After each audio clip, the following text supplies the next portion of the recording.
Hello, and a very warm welcome to Fireside Fables. If you're seeking stories that weave tranquility into your night, guiding you gently towards a restful slumber, you've found the right place.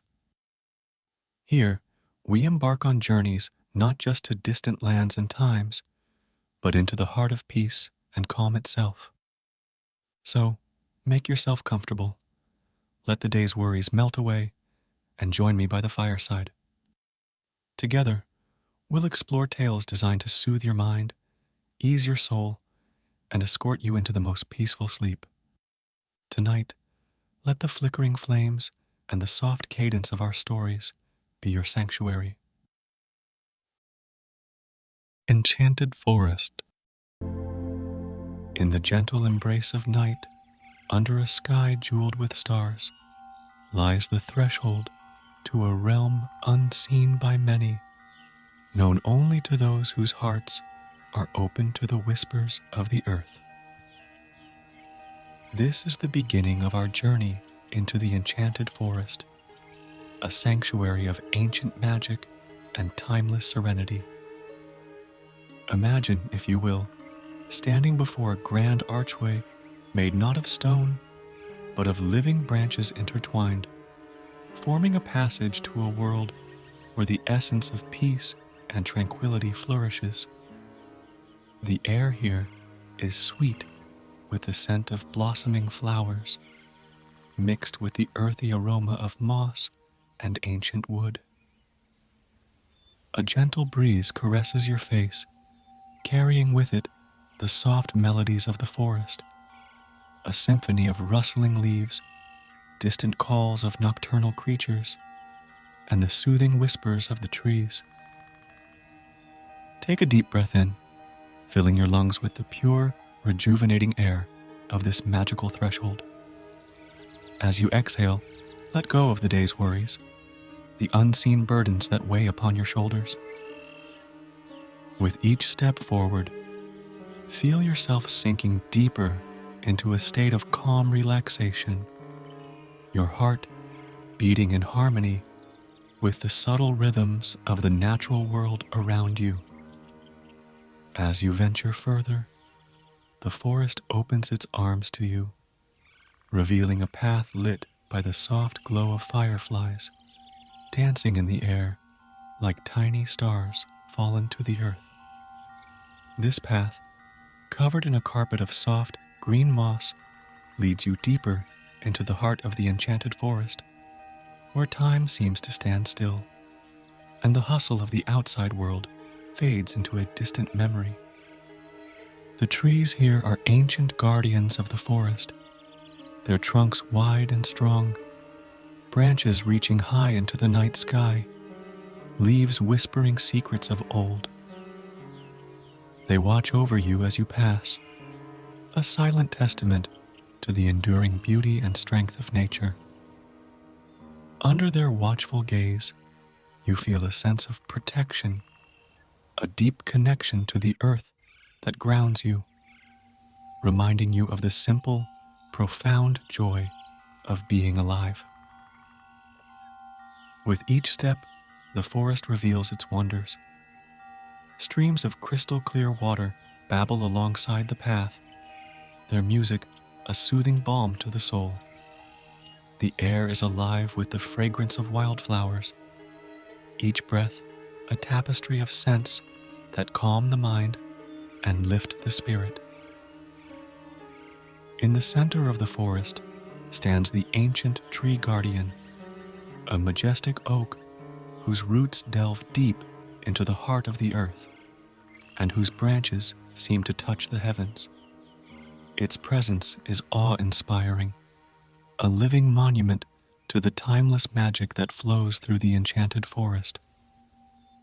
Approaching the ancient tree guardian, you feel a gentle warmth radiating from its bark, a glow that seems to pulse with life itself.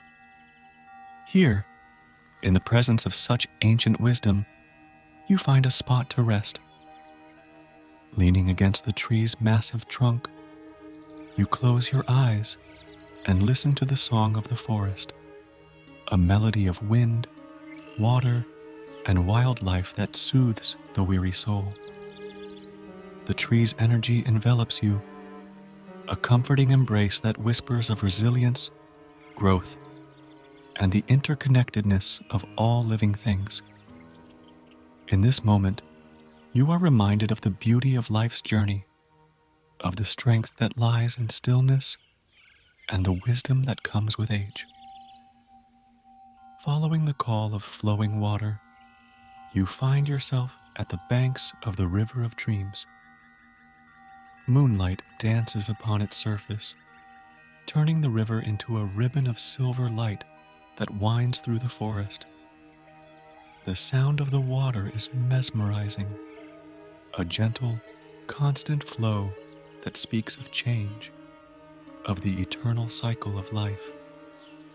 Sitting by the river, you dip your hands into the cool, clear water. It feels rejuvenating, a tangible connection to the natural world that refreshes the body and soul. As you watch the water flow past, carrying leaves and petals on its journey, you are reminded of the power of letting go, of allowing life to carry you forward, even as you remain rooted in the present. The river, with its serene beauty and endless flow, is a reminder of the possibilities that lie in dreams, of the paths that await us in the quiet of our hearts. Here, by the River of Dreams, you find a sense of peace, a place where dreams can flourish and grow. Beyond the river lies a meadow, bathed in the gentle light of the moon. This is the meadow of whispering flowers, where each blossom glows softly in the night, their colors muted but enchanting.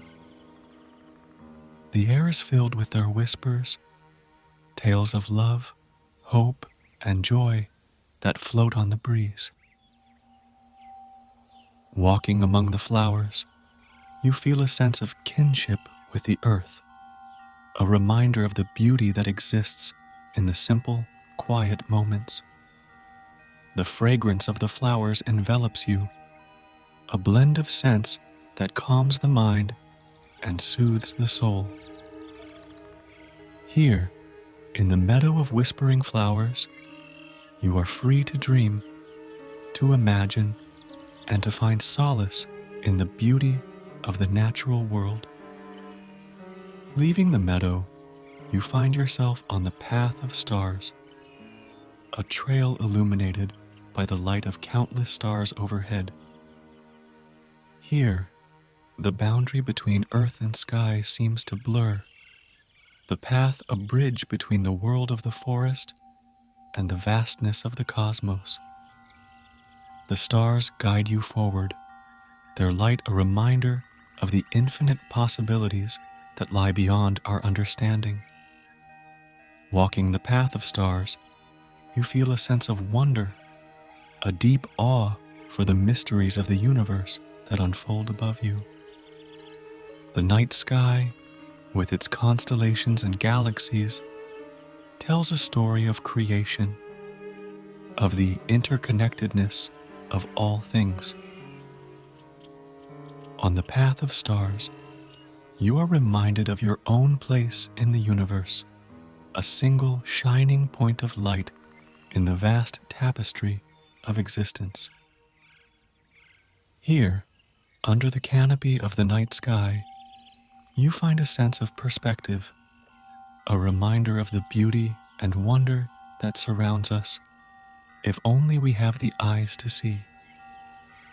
As the path of stars gently fades into the heart of the forest, you stumble upon a hidden jewel, the glade of serenity. This sacred clearing, bathed in the soft luminescence of the moon, is encircled by ancient trees that stand as silent sentinels. In the center, a crystal clear pond reflects the night sky, creating a perfect mirror image of the heavens above. The air here is still, charged with a peaceful energy that seems to slow the passage of time. You are drawn to the water's edge, where the grass is soft and inviting. Sitting down, you allow the serene atmosphere to envelop you, the silence broken only by the occasional drop of water as it falls from a leaf, creating gentle ripples on the pond's surface. This is a place of reflection, both literal and metaphorical, where one can gaze upon the sky and delve into the depths of their own soul. In the glade of serenity, the boundaries between self and nature blur, fostering a deep sense of connectedness and inner peace. Here, in this sacred space, you can lay down your burdens, allowing the tranquility of the glade to infuse your spirit with calm and clarity. Venturing beyond the glade of serenity, the forest gradually opens up to reveal the Valley of Echoes, a mystical expanse where the voices of the forest echo softly in the air. The valley is shrouded in a fine mist that dances in the moonlight, casting ethereal shapes that move with an otherworldly grace. As you enter the valley, your own voice joins the chorus of echoes, blending with the whispers of the wind, the songs of the night creatures, and the murmuring of the trees.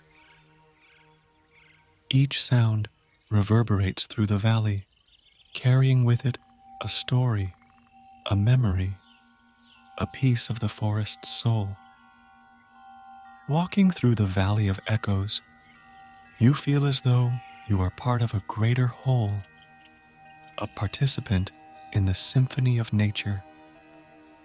The echoes remind you that we are all connected, each of us a note in the melody of the universe, resonating with the music of life. At the heart of the Valley of Echoes lies the luminous clearing, a place where the forest's magic is most potent. Here, bioluminescent flowers and fungi cast a soft glow, illuminating the clearing in a spectrum of radiant colors. The light is gentle, soothing to the eyes, and lends an air of enchantment to the surroundings. In the center of the clearing stands a solitary stone, smooth and warm to the touch, pulsating with a light of its own. This is the Heartstone, the source of the forest's magic, a conduit of the earth's energy. Touching the stone, you feel a rush of warmth, a connection to the forest that runs deep and true. The luminous clearing is a place of healing, where the magic of the enchanted forest is most accessible. Here, you can let the forest's energy flow through you, mending the unseen wounds of the soul, replenishing your spirit with light and life. As you leave the luminous clearing, the first light of dawn begins to filter through the trees, casting the forest in a new light. The night's journey through the enchanted forest has brought you to a place of deeper understanding, a newfound appreciation for the beauty and magic that exists in the world around us. The forest, with its ancient guardians, mystical creatures, and magical places, has shown you the power of stillness, the strength found in vulnerability, and the profound connection we share with the natural world. As you stand at the forest's edge, looking back on the path you have traveled, you carry with you the lessons of the night, the peace of the forest etched into your soul. Now, as our journey comes to a close and you prepare to return to the world beyond, let the memories of the enchanted forest guide you back to a place of rest. Envision yourself lying in a bed of soft moss under the protective canopy of the ancient tree guardian, the gentle flow of the river of dreams.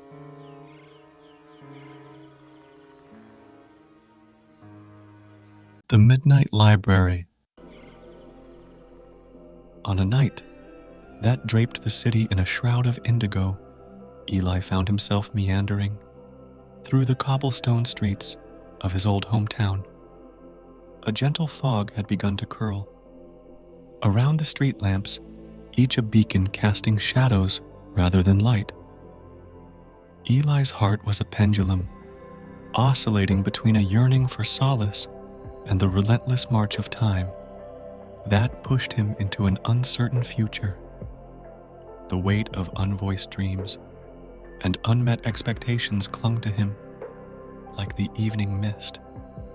Turning down an alley he had traversed countless times before, Eli stumbled upon a sight that seemed to defy the logic of his memory, where there should have been nothing but the back of old, forgotten buildings. There stood an archway cloaked in ivy and mystery, leading to a door made of ancient oak. This door, imposing yet inviting, pulsed with a soft, ethereal light that beckoned to Eli with an irresistible allure. With each step toward the door, the sounds of the city, the distant hum of traffic, the whispered conversations of night owls, the lone siren in the far off, faded into silence. Eli reached out, his hand trembling, not from the chill in the air, but from the electric sensation of standing on the brink of discovery. As the door swung open, a warmth that felt like the first ray of sunlight after a long winter enveloped him, guiding him into the heart of the Midnight Library. Crossing the threshold, Eli entered a realm that existed in the space between breaths. The library unfolded before him, an expanse of wood and whisper that seemed both infinite and intimate. Shelves crafted from a wood that hummed with age, stretched into the shadows, their contents glowing faintly like stars in a twilight sky. This was no ordinary collection of tales. Each book was a living entity, its spine pulsing with the heartbeats of 1,000 worlds waiting to be discovered in this sanctum of silence and story. Eli was greeted by the librarian, neither old nor young. Their presence was as timeless as the tomes that surrounded them. With eyes that held the depth of the universe, the librarian welcomed Eli by name, as though he had been expected all along.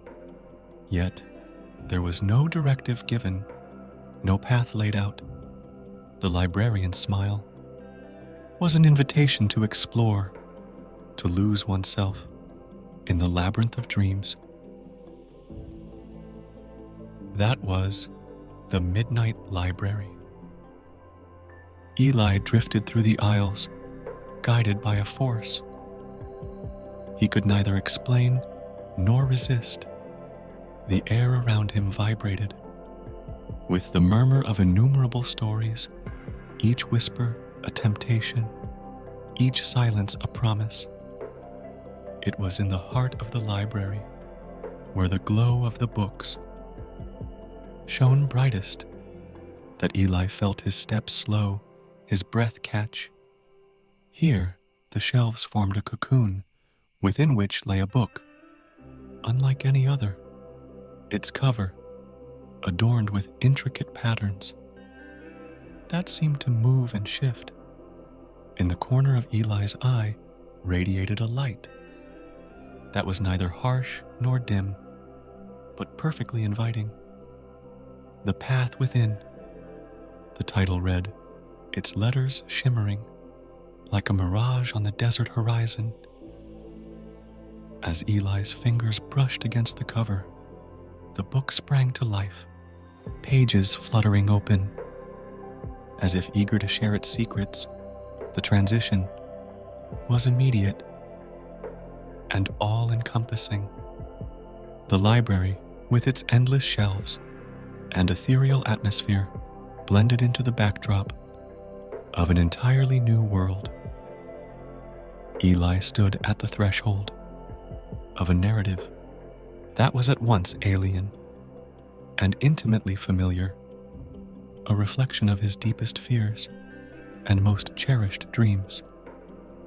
Eli found himself standing at the edge of a forest, its trees towering and ancient, their leaves whispering secrets, in a language felt rather than heard. The world within, the path within, was a tapestry of vibrant hues and subtle magic, a reflection of Eli's inner landscape, painted across a boundless canvas. The air was alive, with the scent of adventure carrying whispers of stories, yet to unfold. With the first step into the forest, Eli's journey into self-discovery began. The path wound through the trees, each step revealing a world where reality bent and dreams breathed. The forest seemed to sense Eli, its creatures and foliage, reacting to his presence with curious interest. A fox, coat shimmering with colors no painter could conceive, crossed his path, locking eyes with Eli. In a moment of unspoken understanding, before disappearing into the underbrush, the narrative led Eli deeper into the heart of the forest, where the canopy parted to reveal a clearing bathed in moonlight. Here, Eli encountered the first of the characters destined to guide him on his journey, Arya, a being of light and shadow whose presence was as comforting as it was enigmatic. Arya spoke of the challenges that lay ahead, each a reflection of Eli's own fears and doubts, and of the growth that overcoming these trials could foster. As Eli ventured forth, he faced obstacles that tested his resolve and forced him to confront aspects of himself long buried. A bridge spanning a chasm whispered of insecurities, and the fear of failure crossing it required more than physical steps. It demanded trust in one's own strength and the courage to move forward despite the fear. With each challenge surmounted, Eli felt layers of doubt shed, revealing the core of his being. The journey was not just through a forest, but through the landscapes of his soul, each environment symbolizing a facet of his life. A desert of solitude taught Eli the value of his own company, while a mountain of seemingly insurmountable peaks spoke of perseverance and the rewards of reaching new heights. The climax of the journey brought Eli to a serene lake, its surface a mirror to the sky and to Eli's own heart.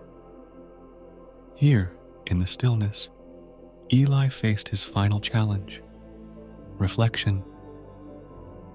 The lake prompted Eli to look deep within, to confront the truths and lies he had told himself. Arya reappeared, guiding Eli through this introspection, not with answers, but with questions that sparked revelations. Eli realized that the barriers holding him back were of his own making, constructs of fear and self-doubt, the journey inside, the path within, illuminated the strength and potential that lay buried beneath these barriers. The lessons learned were not solutions, but signposts guiding Eli towards the realization that change and growth were within his grasp. With newfound understanding, Eli found himself back in the heart of the Midnight Library.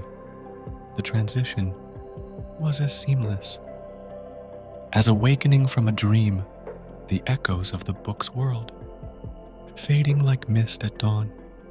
The weight of the tome in Eli's hands was the only proof that the journey had been real, returning the book to its place. Among the countless stories, Eli felt a sense of completion, a chapter of his life concluded, yet also the beginning of something new. The librarian, appearing once more, offered a smile that held both congratulations and farewell. Their words were few, yet they resonated with Eli, a reminder that the journey was his alone to continue. Stepping out of the library, Eli emerged into the early morning light, the city awakening around him. The world had not changed, but Eli had. He carried the magic of his journey within, a treasure chest of insights, and the flicker of dreams rekindled. In the days that followed, Eli's life reflected the subtle yet profound impact of his time in the Midnight Library. Decisions were made with a clearer mind, challenges met with a steadier heart. The memory of the library, of the journey inside, the path within, served as a sanctuary. He could retreat to a well of strength, drawn from the knowledge that he had faced his innermost self and emerged enlightened. Close your eyes and settle into a comfortable position. Whether you're lying down or seated, allow your body to relax completely. Take a deep breath in, filling your lungs with air, and then gently exhale, releasing all the tension from your body. This meditation will guide you into a deep, restful sleep. As you follow along, let my words be the gentle waves that guide you into the peaceful embrace of slumber. Begin by focusing on your breath. Feel the natural rhythm of your inhale and exhale. With every breath, imagine a wave of relaxation sweeping over your body. Starting from the top of your head, let this wave of calm flow down to your toes, relaxing each part of your body one by one. Now, bring your attention to your mind. Visualize your thoughts like leaves floating on a gentle stream, drifting further away with each breath. There's nothing for you to do right now, nowhere you need to be, except right here in this moment of peace. As your body sinks deeper into relaxation, imagine a soft, warm light enveloping you. This light brings with it a deep sense of calm, filling every corner of your being. With each breath, this light grows brighter, your body feeling lighter. It's now time to let go completely. Your serene place is here to cradle you into deep sleep. With every breath, feel yourself drifting further into this haven of peace. You are safe, you are loved, and you are embraced by the gentle arms of sleep.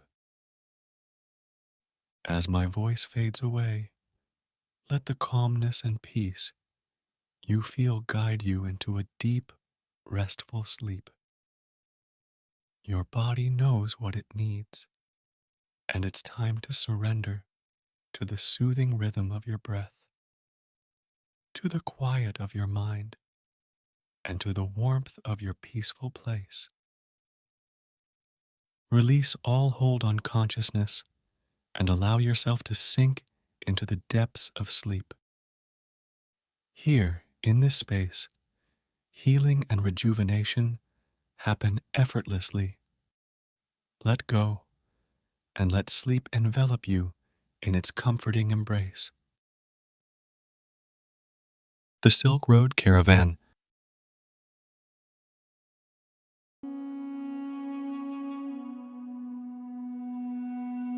As the first light of dawn painted the sky in soft hues of pink and gold, Amir began to prepare his caravan for departure. The bustling oasis town that had been their shelter for the night was now a hive of gentle activity, as traders, travelers, and townsfolk alike started their day. The air was filled with the muted sounds of conversation, the clinking of metal, and the soft, occasional braying of camels. It was a symphony of morning, delicate and full of anticipation. Amir moved among his companions, his presence calm and reassuring. His deep knowledge of the desert and its ways had earned him the unwavering trust of those who followed him. Today, like many days before, he would lead them through the vast and silent desert, guiding them through the sands with the expertise of a seasoned caravan leader. The camels were loaded with care, each item placed with precision to balance the weight and ensure the animals' comfort during the long journey ahead. Amir's hands were steady and skilled, his movements a dance of efficiency and respect for the creatures that were their lifeline in the desert. The camels, for their part, seemed to understand the importance of their role, standing with a dignified patience as they were prepared for the day. With the first caravan ready, Amir looked out towards the desert. The sun's rays were now spilling over the horizon, casting a golden light that made the sand gleam like a sea of molten gold. It was a sight that never failed to stir something deep within him, a love for the endless beauty of the desert, a place that was both harsh and incredibly serene. He gave the signal to depart, and the caravan began to move, slowly at first, then settling into a steady rhythm. The sound of camel hooves on the soft sand joined the chorus of the morning, a gentle, rhythmic pattern that seemed to echo the heartbeat of the desert itself.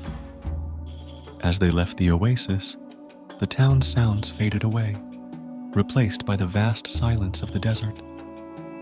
Yet, this silence was not empty. It was filled with a profound peace, a sense of being connected to something much larger and more ancient than oneself. Amir felt it deeply, this connection, and he knew that those who traveled with him felt it too. The journey ahead would be long, and the desert was unforgiving. But in this moment of departure, there was only the anticipation of the journey ahead. The desert awaited them with all its challenges and its beauty, and Amir led his caravan into its embrace, guided by the light of dawn and the promise of the journey to come. The caravan's passage was a quiet testament to the enduring spirit of those who travel the ancient routes, a reminder of the timeless allure of the Silk Road. And as the caravan disappeared into the horizon, the desert seemed to whisper a welcome, embracing them in its vast, serene expanse. The caravan advanced, leaving behind the vibrant life of the oasis town, immersing themselves into the boundless heart of the desert. As the sun climbed higher, its rays illuminated the endless sea of sand, transforming the landscape into a shimmering spectacle of light and shadow. The vast, open sky stretched above them, an unbroken canvas of deep azure, against which the sun's brilliance painted a portrait of the desert's stark, mesmerizing beauty. Amir led with a steady pace, his eyes scanning the horizon, his senses attuned to the subtle language of the desert. The rhythmic sound of camel hooves on sand became the caravan's steady heartbeat, a comforting assurance of their progress. The gentle swaying motion, almost meditative, lulled the travelers into a state of peaceful reflection, each step taking them deeper into the embrace of the desert. Around them, the landscape was a masterpiece of nature's artistry, with dunes rising and falling like waves in a frozen ocean of gold. The desert was alive in its own unique way, whispering secrets of survival and resilience. Here, in the vast openness, one could feel both insignificantly small and profoundly connected to the web of life that thrived in these seemingly inhospitable conditions. As the day progressed, the heat enveloped the caravan like a thick, invisible cloak. Yet, there was a certain serenity in the desert's challenge, a reminder of the natural world's rhythms and cycles.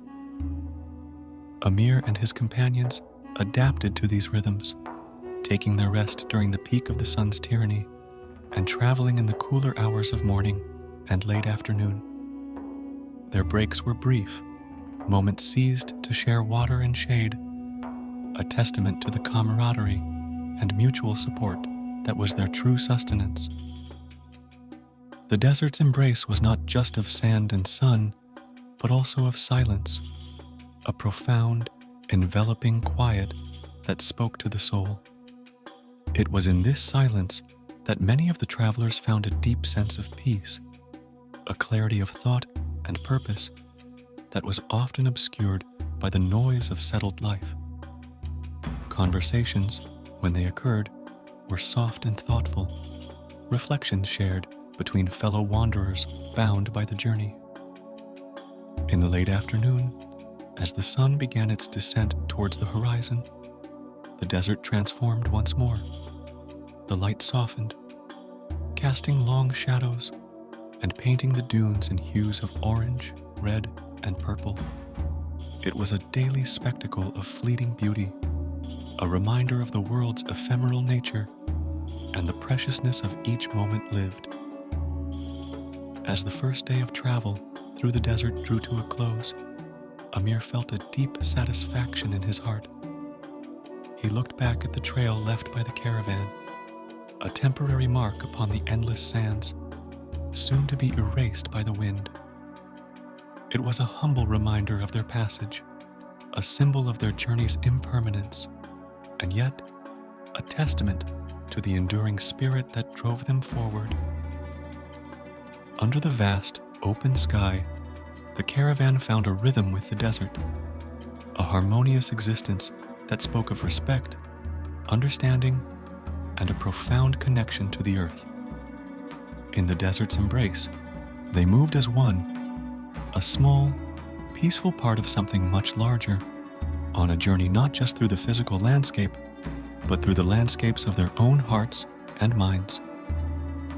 As the last light of day surrendered to twilight, the caravan sought refuge for the night amidst a gentle expanse of dunes. The transition from dusk to night was a quiet spectacle, the sky deepening through gradients of purple and blue until the first stars timidly appeared, heralds of the night's canopy soon to be unfurled in all its celestial splendor. Amir directed the establishment of their camp with a practiced ease, the camels resting after their day's labor, their silhouettes against the dimming sky, a testament to the day's journey. The travelers moved with a soft efficiency, each task performed with the silent camaraderie born of shared purpose and experience. Tents were pitched, a perimeter established, and the night's watch assigned with the seamless choreography of a group well versed in the rituals of the desert night.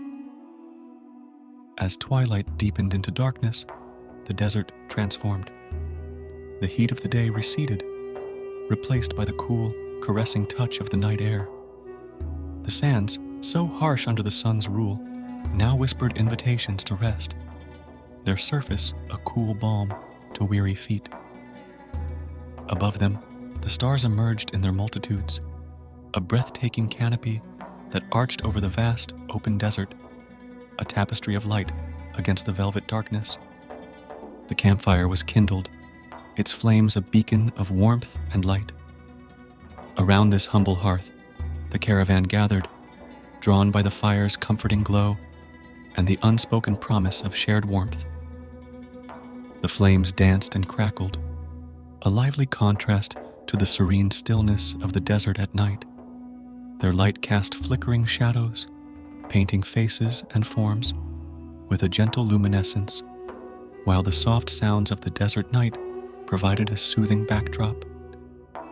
In this circle of light and warmth, the travelers found a moment of reprieve from the day's toils. Meals were shared, simple fare that nourished body and spirit alike. The act of breaking bread together under the vast dome of the starlit sky was a ritual that spoke of unity and gratitude, a moment of connection not just to each other, but to the timeless rhythm of the desert night. As the fire dwindled to embers, the caravan settled into a peaceful silence, each person lost in their own reflections.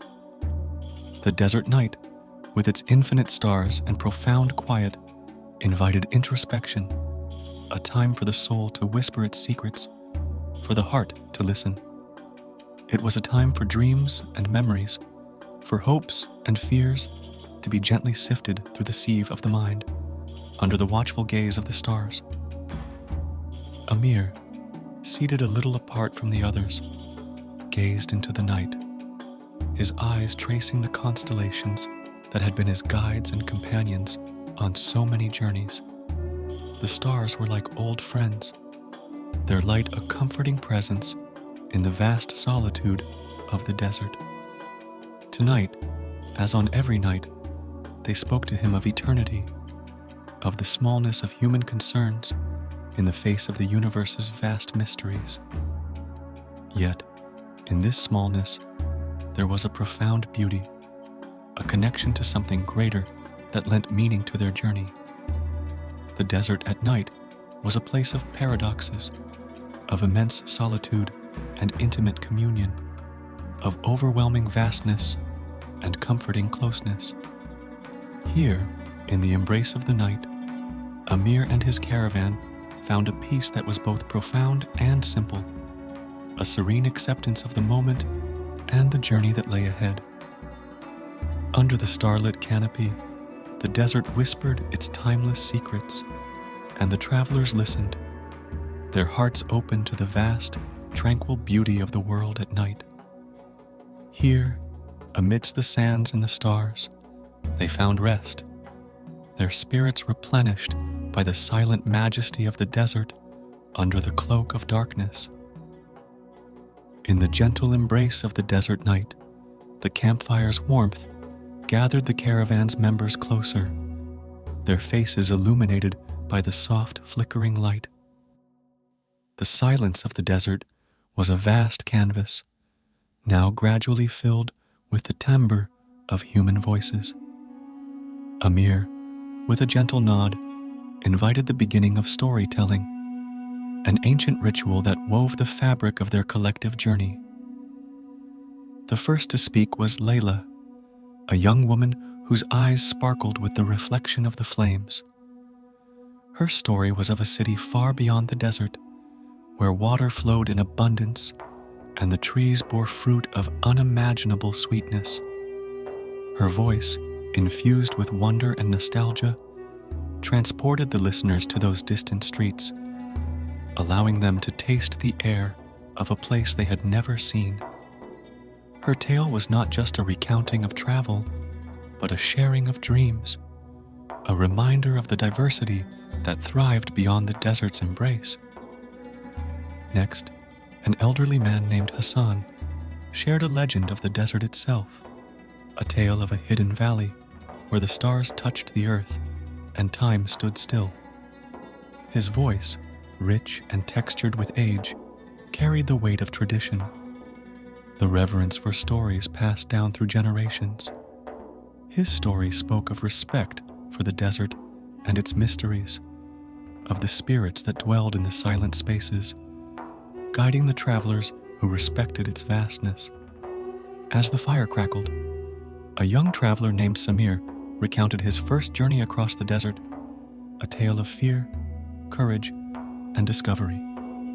His honesty, the raw admission of his vulnerabilities, struck a chord with the listeners. It was a journey within as much as it was a journey across the landscape, a coming of age that each had experienced in their own way. His story, filled with humor and humility, drew laughter and nods of understanding, a shared acknowledgement of the growth that travel demands and bestows. With each story, the fire seemed to burn brighter, the night drawing closer as if to listen. The stories were diverse, spanning realms of memory, legend, and personal experience, yet each thread contributed to the tapestry of their shared existence. It was a celebration of their differences and a testament to their unity, the stories weaving between them like invisible threads, pulling them closer. Amir, listening to each tale, felt a deep sense of gratitude for the richness of the human experience, for the capacity to dream, to remember, and to share. His own life, a tapestry of journeys across the desert, was enriched by the stories of others, each narrative a gem that sparkled with its own unique light. As the evening wore on, the fire dwindled to glowing embers, and the stories came to a natural close. The caravan settled into a comfortable silence, the words of the night settling into their hearts like seeds, ready to sprout into dreams. The stories shared around the fire were not just entertainment. They were the essence of their community, a source of strength, inspiration, and connection. In the quiet that followed, each member of the caravan was alone with their thoughts, yet united in the shared warmth of the stories. The desert, vast and silent, enveloped them in its timeless embrace, a witness to their journey, both outward and inward. That night, under the starlit sky, the caravan slept deeply, the desert's cool sand their bed, the canopy of the universe their blanket. The stories of the evening wove through their dreams, a mingling of memory, legend, and hope. And in that sacred space of rest, the bonds between them deepened, forged in the crucible of shared experience and the timeless ritual of storytelling. The caravan journeyed onwards, led by the relentless sun across the desert's vast canvas. Time, in this endless expanse, seemed to stretch and contract, each moment a blend of endurance and awe at the sheer magnitude of the landscape. The desert, with its shifting dunes and mirage-laden horizons, was a master of illusion, a realm where dreams and reality often intertwined. On the third day, as the sun reached its zenith, a speck of green shimmered on the horizon. Skepticism and hope mingled in the travelers' hearts, for the desert was known for its deceptive promises. Yet, as they drew closer, the green deepened, spread, and took shape, transforming into the unmistakable verdure of an oasis. The sight sparked a renewed energy within the caravan, a rush of relief and anticipation at the prospect of rest and replenishment. The Oasis of Dreams, as it was known to the few who had wandered its bounds, was a hidden jewel of the desert.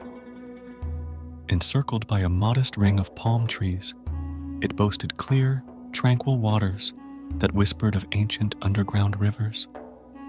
Its beauty was understated, a serene haven that seemed to exist in defiance of the surrounding desert's harshness.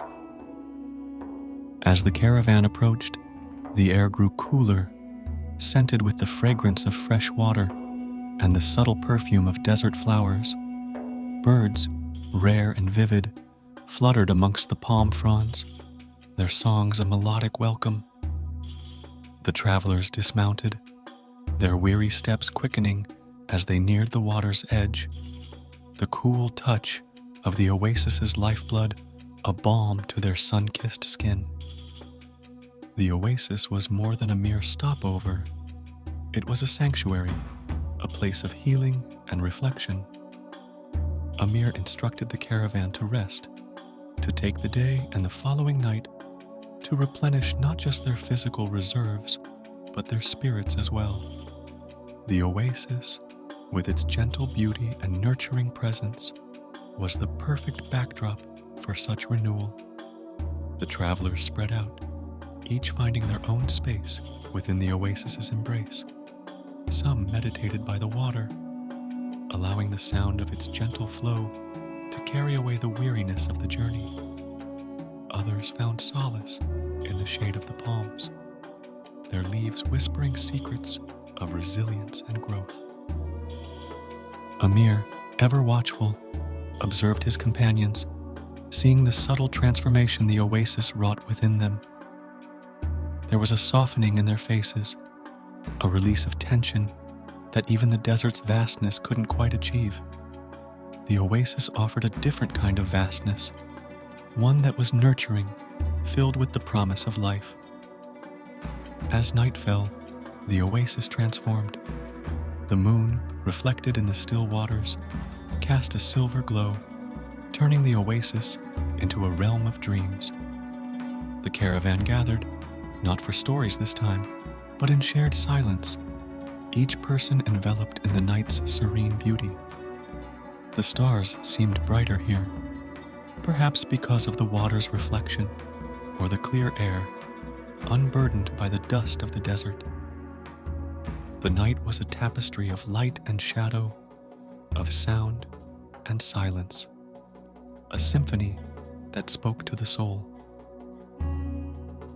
In the oasis of dreams, the travelers found a deep peace, a connection to the earth and to each other that transcended words. It was a reminder of the beauty that existed in the harshest of environments, of the resilience of life, and of the dreams that sustained them. Here, amidst the whispering palms and reflective waters, they were reminded of why they journeyed, of the beauty they sought in the world and within themselves. The oasis was a gift, a moment of grace in the challenging expanse of the desert, a dream made real. As dawn broke the following day, the caravan prepared to leave, their spirits lifted, their bodies and souls nourished. The oasis of dreams, with its tranquil beauty and nurturing presence, would remain with them, a memory to call upon in times of need, a reminder of the oasis that exists within, waiting to be discovered. Leaving the verdant embrace of the oasis of dreams behind, the caravan resumed its journey, spirits buoyed by the rest and rejuvenation they had found in that verdant haven. Ahead lay a new challenge, a mountain pass known to few but whispered about around campfires as a place of breathtaking beauty and serene solitude. The desert's vast openness gave way to rugged terrain, the sands replaced by rocky paths that wound their way upwards into the embrace of the mountains. The air grew cooler as they ascended, a welcome respite from the desert heat. The landscape around them transformed, the stark beauty of the desert giving way to the rugged, imposing majesty of the mountains. Here, the earth reached for the sky, its peaks shrouded in the mists of clouds, a realm where the land touched the heavens. Amir led his caravan with a steady hand, his eyes on the path ahead. The mountain pass was narrow, a winding trail carved into the mountainside, offering panoramic views of the desert below. It was a path of contemplation, where the vastness of the world was laid out in breathtaking perspective. Here, amidst the towering peaks, one could feel both the weight of the earth and the lightness of the sky, a duality that spoke to the heart of the traveler's journey. The caravan moved slowly, the camels navigating the rocky terrain with a sure-footed grace born of their adaptability. The travelers, too, found a rhythm in their ascent, their steps a meditation, their breaths syncing with the wind that danced through the pass. The mountain air was fresh, scented with the subtle fragrance of alpine flora, a reminder of nature's resilience and diversity. As they reached the highest point of the pass, Amir called for a halt. The caravan stopped, the travelers stepping forward to gaze upon the view that unfolded before them. The desert stretched out below, a vast tapestry of sand and rock, its endless expanse a contrast to the intimate proximity of the mountain peaks. Above, the sky was a deep, clear blue, the sun casting a golden light that illuminated the valley below in a warmth that felt both distant and tender. The moment was one of collective awe, a shared recognition of the journey's beauty and the humility it inspired. Amir watched his companions, seeing the wonder in their eyes, the silent reverence for the majesty of the world. It was a moment of connection, not just to each other, but to the earth itself, a reminder of their place within the grand tapestry of existence. They rested there, at the pass's apex, taking the time to simply be. Conversations were soft, reflective, as if the mountains inspired a depth of thought and emotion that the open desert could not. The travelers shared their impressions, their voices a murmur against the backdrop of the wind and the vast silence of the mountains. The descent began as the sun started its journey towards the horizon, the light turning the mountains' faces into shades of gold and crimson. The path down was less steep, winding through valleys where streams chuckled over rocks, where greenery clung to the earth with a tenacious vibrancy. The mountains, with their solemn majesty, gave way gradually to the open spaces of the desert's edge, a transition that felt like emerging from a dream into the soft light of reality. As they made camp at the foot of the mountains, the travelers carried with them the peace of the mountain pass, a serene quietude that enveloped their hearts. The journey through the mountains had been a passage through another world, a place of beauty and contemplation that stood in contrast to the desert's vast openness. That night, under a sky where stars seemed to shine with an extra brilliance, the caravan rested deeply, their dreams infused with the memory of the mountain's majesty, the serenity of the pass, and the profound sense of connection to the earth and to each other. The mountain pass had been a journey through the heart of the world, a reminder of the beauty that lay in the challenging paths and the breathtaking vistas that rewarded the traveler's courage and faith. As the caravan settled beneath the vast desert sky, transitioning from the solemn majesty of the mountain, passed back into the embrace of the open sands, a sense of calm pervaded the camp. The fire crackled to life, its warm glow a beacon in the cool night, drawing the travelers close. Tonight, the air was thick with anticipation, for Amir had promised to share his own story, the tale of how he came to be a caravan leader, a story woven with the threads of adventure, serenity, and destiny. The travelers gathered around, their faces illuminated by the firelight, their eyes reflecting the stars above. Amir began his tale, his voice soft yet clear, carrying through the still desert air. "I was once a silk merchant," Amir started, his gaze lost in the flames, "in a city where the desert meets the sea. My days were spent among bales of the finest silk, its colors as vibrant as the sunset, its texture soft as the morning breeze. But my heart longed for the desert, for the freedom of the open sands." He paused, a smile playing on his lips as he remembered. One day, a caravan arrived from the distant east, bearing silks the likes of which I had never seen. The leader, a man of great wisdom, saw the longing in my eyes. He spoke to me of the Silk Road, of the wonders and dangers it held, and of the souls brave enough to traverse it. The fire popped, casting sparks into the night as Amir continued. He offered me a place in his caravan, not as a merchant, but as a traveler. The decision was fraught with risk, but in my heart, I knew it was my path.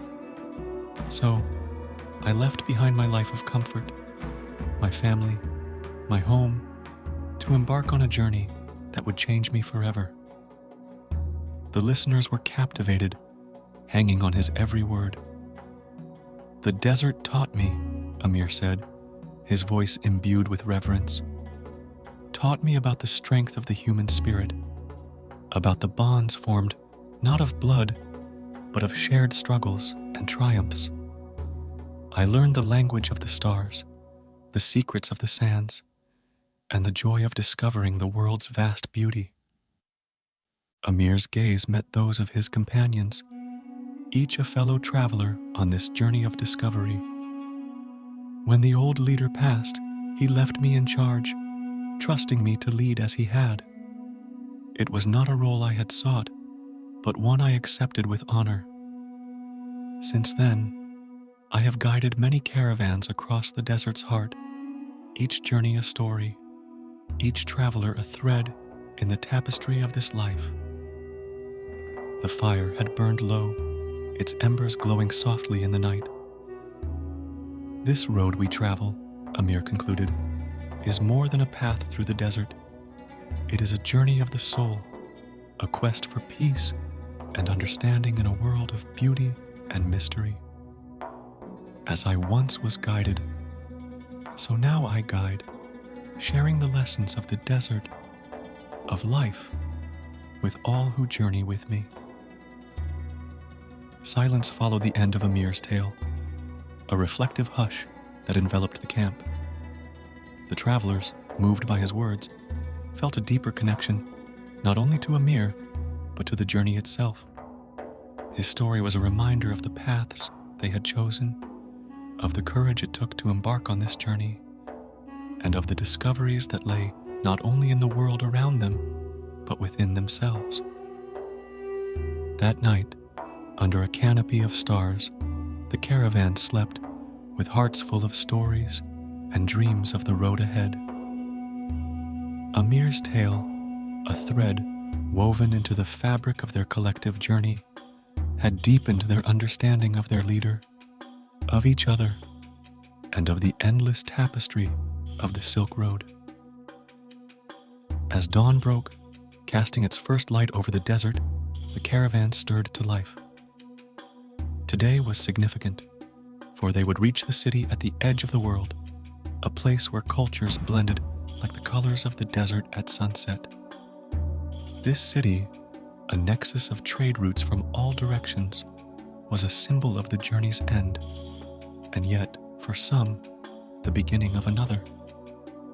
The travelers packed their camp with a sense of eager anticipation, the air buzzing with the energy of impending arrival. Amir, ever the calm center of the caravan, ensured that everything was prepared for their final stretch across the desert sands. The city appeared as a mirage at first, its towers shimmering in the heat haze, an illusion made solid by their steady approach. As they drew closer, the landscape began to change, the stark desert giving way to fields of green, nourished by an intricate system of irrigation that spoke of the city's ingenuity and resilience. Entering the city was like stepping into another world. The air was filled with the scent of spices and the sound of bustling markets, a cacophony of languages and the clangor of artisans at work. The streets were a maze of color and life, vibrant with the flow of people from all corners of the earth. It was a place where the distant and the familiar met, where stories from far-off lands were as common as the desert sand. Amir led his caravan through the city gates, their arrival unnoticed by some, but welcomed by many. Merchants eager for news from the road approached, while curious onlookers gathered to see the travelers from the desert.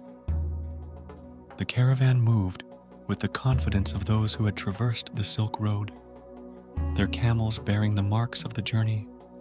The fabrics and goods they carried a testament to the distance they had covered.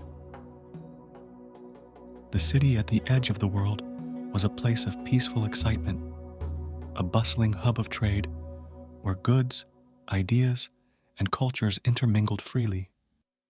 Here, the travelers would rest, sell their wares, and share tales of their journey across the desert.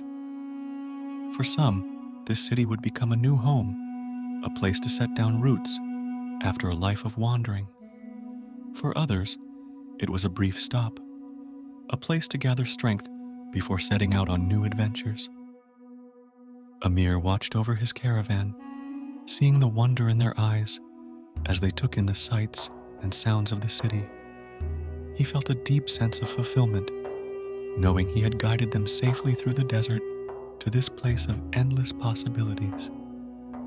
Yet, in his heart, there was also a touch of melancholy, for the journey they had shared was coming to an end. In the days that followed, the caravan's members went their separate ways, each carrying with them the memories of the road and the bonds formed in the desert's embrace. Amir remained in the city, taking time to reflect on the journey and the lessons it had taught him. One evening, as he walked the city streets, he looked up to see the stars, those same stars that had guided their path through the desert. In that moment, he understood that the journey never truly ends. Each ending is a beginning, and the road always calls to those who listen. The city at the edge of the world was a crossroads, not just of trade routes, but of lives and destinies. For Amir and his caravan, it was both an ending and a starting point, a place where dreams were both fulfilled and born anew. As the sun set over the city, casting its golden light on the bustling streets, Amir felt a profound peace. The journey had changed them all, weaving their stories together into the fabric of the Silk Road, a tapestry as vibrant and enduring as the desert itself. On the eve of their arrival at the city at the edge of the desert, the caravan made camp for the last time in the open sands. The journey that had started under the auspices of dawn was now nearing its completion, a chapter closing as another awaited its beginning. Tonight, the desert seemed to hold them closer, the vast expanse of sand and star a silent witness to their reflections and anticipations. Amir, ever the guardian of their collective spirit, sensed the need for a moment of pause, a space for contemplation before the morrow's transition. As the moon rose, casting a gentle glow over the dunes, he invited the travelers to gather, not for tales or plans, but for a shared silence under the moon's watchful eye. The travelers sat in a circle, the soft silver light painting their faces with a tranquility that mirrored the desert's own. The night was still, the usual chorus of nocturnal sounds muted, as if the desert itself was holding its breath, honoring their moment of reflection. Amir broke the silence, his voice a whisper in the vast quietude. "Tonight," he began, "as we sit under the gaze of the moon, we find ourselves on the threshold of a new chapter. The journey across the desert, with all its challenges and beauty, has brought us here, to this moment of reflection." He paused, allowing his words to sink in, giving space to the weight of their collective experiences. This journey has been one of discovery, of the world around us, and of the depths within ourselves. We have faced the desert's harsh embrace together, found solace in its serene expanses, and learned from the silence of its nights. The travelers listened, their hearts open, their minds wandering the paths of their own reflections. Amir continued, "Tomorrow, we enter the city at the edge of the world, a place where cultures converge, where our journey takes on a new form. But tonight, let us reflect on the path we have traveled, on the bonds we have formed, and on the peace we have found in the desert's embrace." The circle was quiet, each member lost in thought, their reflections as varied as the stories that had brought them to this caravan. Some thought of home, of the loved ones they would return to with tales of their journey. Others contemplated the road ahead, the adventures yet to be found beyond the city's gates. And some, like Amir, found their thoughts turning inward, marveling at the journey's transformative power, the way it had reshaped their understanding of themselves and the world. As the moon climbed higher, its light became a beacon for their thoughts, a mirror reflecting their inner journeys. The desert around them, vast and unchanging, stood as a reminder of the world's enduring beauty, of the peace that could be found in the simplicity of sand and sky. The moment of reflection drew to a close, a collective breath shared under the moon's watchful eye. The travelers felt a renewed sense of connection, not just to each other, but to the journey they had undertaken, to the desert that had been their teacher, and to the moonlit path that lay ahead. That night, as they slept under the desert sky for the last time, their dreams were woven with the threads of their reflections, a tapestry of memories, hopes, and the serene beauty of the world under the moon.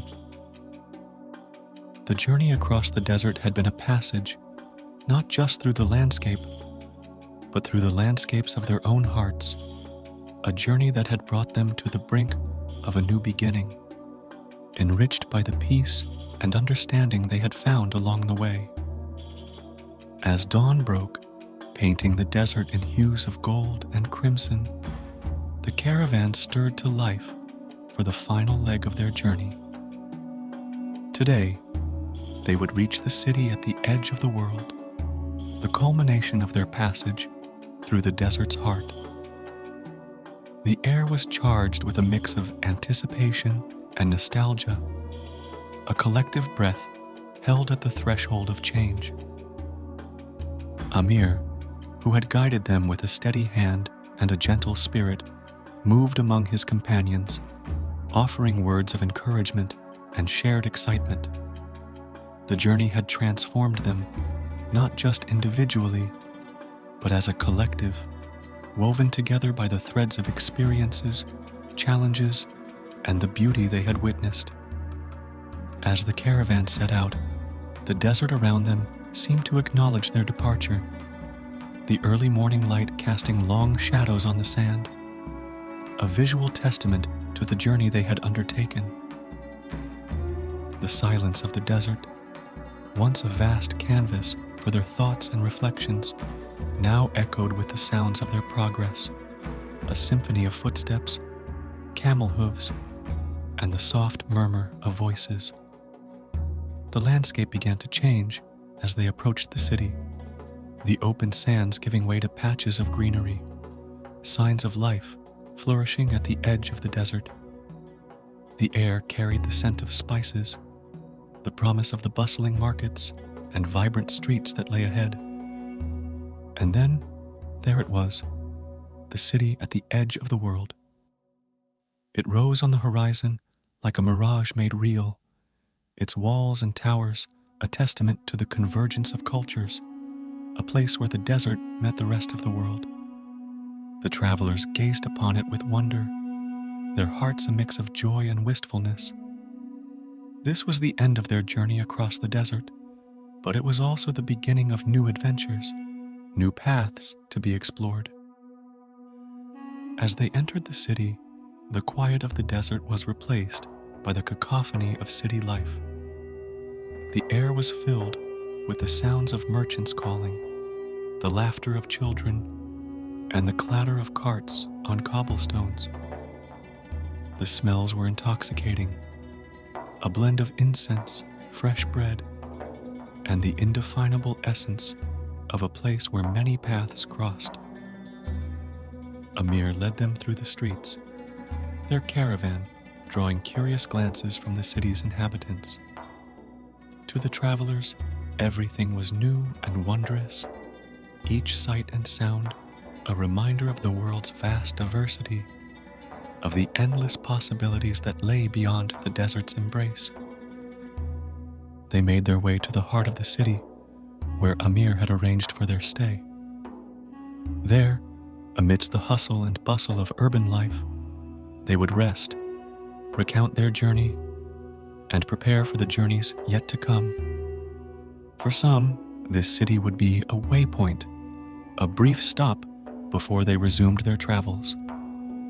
For others, it might become a home, a place to linger and explore the mysteries it held. That evening, as the sun set over the city, casting it in a golden light, the travelers gathered one last time. Amir spoke, his voice filled with pride and affection for the group that had become his family. Our journey across the desert has ended, but the paths we walk are many, and each of us carries the journey within us. Remember the peace of the desert, the bonds we have formed, and the beauty we have witnessed. Let these be your guides as you move forward. Their farewell was a celebration, not of endings, but of beginnings, a recognition of the journey's transformative power and the infinite paths that lay ahead. They shared stories, laughter, and the silence of deep gratitude under a sky that mirrored the starlit canopy of their desert nights. The next morning, as the city awoke to a new day, the travelers began to disperse, each to their own destiny, their steps guided by the lessons of the desert and the bonds of their shared journey. Amir watched them go, a sense of fulfillment in his heart, knowing that the desert spirit would accompany them, a silent guardian on the many roads they would travel. And so, the journey of the Silk Road caravan was both an end and a beginning, a passage through the timeless beauty of the desert and into the vast tapestry of the world beyond. It was a reminder of the journeys that shape us, of the landscapes, both external and internal, that we navigate in our quest for understanding, connection, and peace. The Lighthouse Keeper's Love.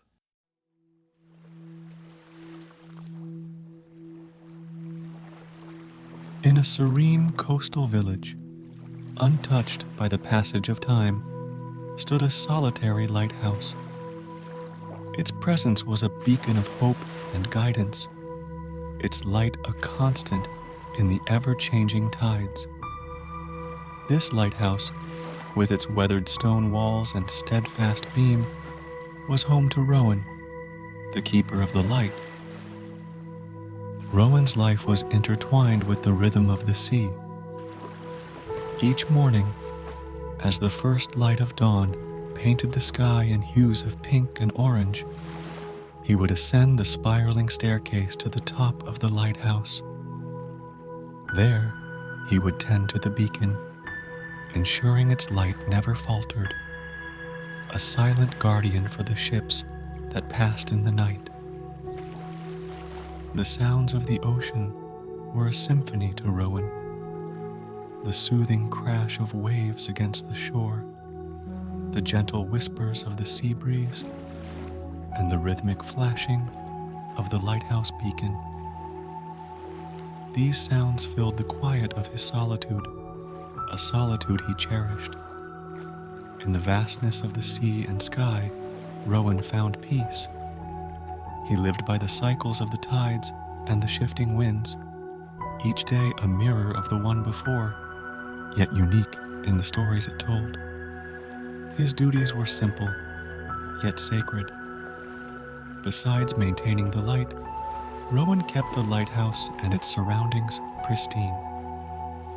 He polished the lens with meticulous care, ensuring the light's purity, and swept the stairs free of the sand carried in by the wind. In the afternoons, he would stroll along the shoreline, the soft sand beneath his feet, and the salt air filling his lungs, invigorating his soul. Sometimes he collected seashells, each a memento of the sea's endless narratives. Evenings found Rowan back at the lighthouse's apex, watching the sunset drape the world in a warm glow. The transition from day to night was a spectacle of nature that never ceased to awe him. As the last sliver of light dipped below the horizon, the lighthouse beam began its vigilant sweep across the darkening waters. Rowan, standing beside the beacon, felt a profound connection to the world around him.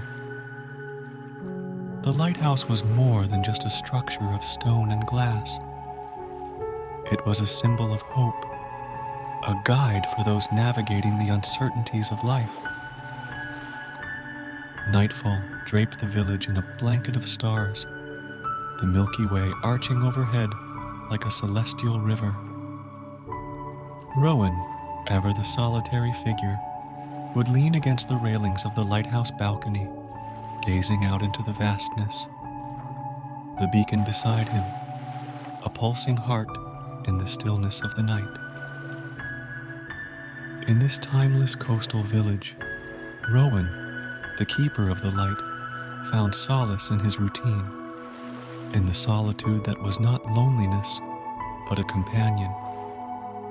His life was a testament to the light he kept, a beacon for those lost in the dark, guiding them home, just as the sea, in its infinite wisdom, guided him. As the chapter of another day closed, and the beacon of the lighthouse cut through the night, Rowan's heart was full. Here, amid the rhythm of the waves and the steady light of the lighthouse, he was home. The dawn greeted Rowan with a gentle kiss of sunlight, casting golden reflections across the calm sea. It was a morning like many others, with the air fresh and the promise of a new day on the horizon. After his morning rituals in the lighthouse, Rowan descended the winding staircase, feeling the rough texture of the stone walls under his fingertips, a comforting reminder of the day's start. On this particular morning, Rowan decided to take his daily walk along the shore earlier than usual. The tide was low, leaving behind a canvas of wet sand and scattered treasures from the deep. He walked with a leisurely pace, his eyes scanning the beach, not for anything in particular, but open to the whims of the sea. As he strolled, the rhythmic lapping of the waves played a soothing melody, a sound that spoke directly to his soul. The sea was calm, its surface a mirror reflecting the sky's ever-changing colors. It was during these moments of solitude that Rowan felt a deep connection to the world around him, a sense of belonging that filled him with peace. His attention was caught by a glint among the rocks, an unusual sight that stood out against the natural palette of blues and browns. Curious, Rowan approached and found nestled in the wet sand a bottle sealed and intact. It was not uncommon for the sea to bring gifts to the shore, but this bottle piqued Rowan's interest. It was clear, with a hint of age in its glass, and inside, a rolled piece of parchment awaited, its secrets held tight by a simple cork. Rowan picked up the bottle, turning it over in his hands, feeling the smooth surface marred only by time and the sea's caress. The mystery of the bottle's origin, its journey across the waves, ignited a spark of excitement in his chest. With care, he removed the cork and gently extracted the parchment within. The message was written in a neat, flowing script, the ink slightly faded but legible. It read, "Whoever finds this message, know that you are not alone in this vast world. The sea connects us in ways unseen, carrying our hopes and dreams across its endless expanse.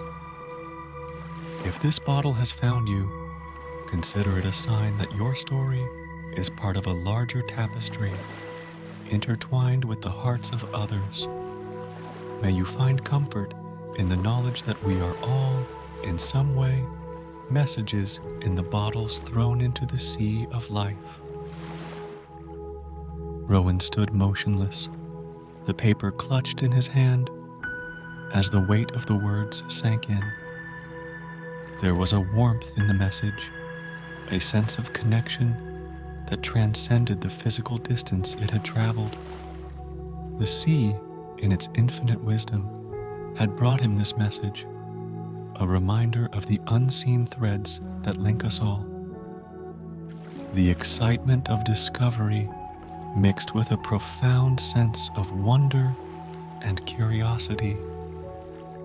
Who had sent this message? What stories lay behind these words? Rowan looked out across the sea, its surface calm and inviting, a bridge rather than a barrier. Moved by the message, Rowan felt a stirring in his heart, a desire to reply, to throw his own bottle into the sea of unknowns.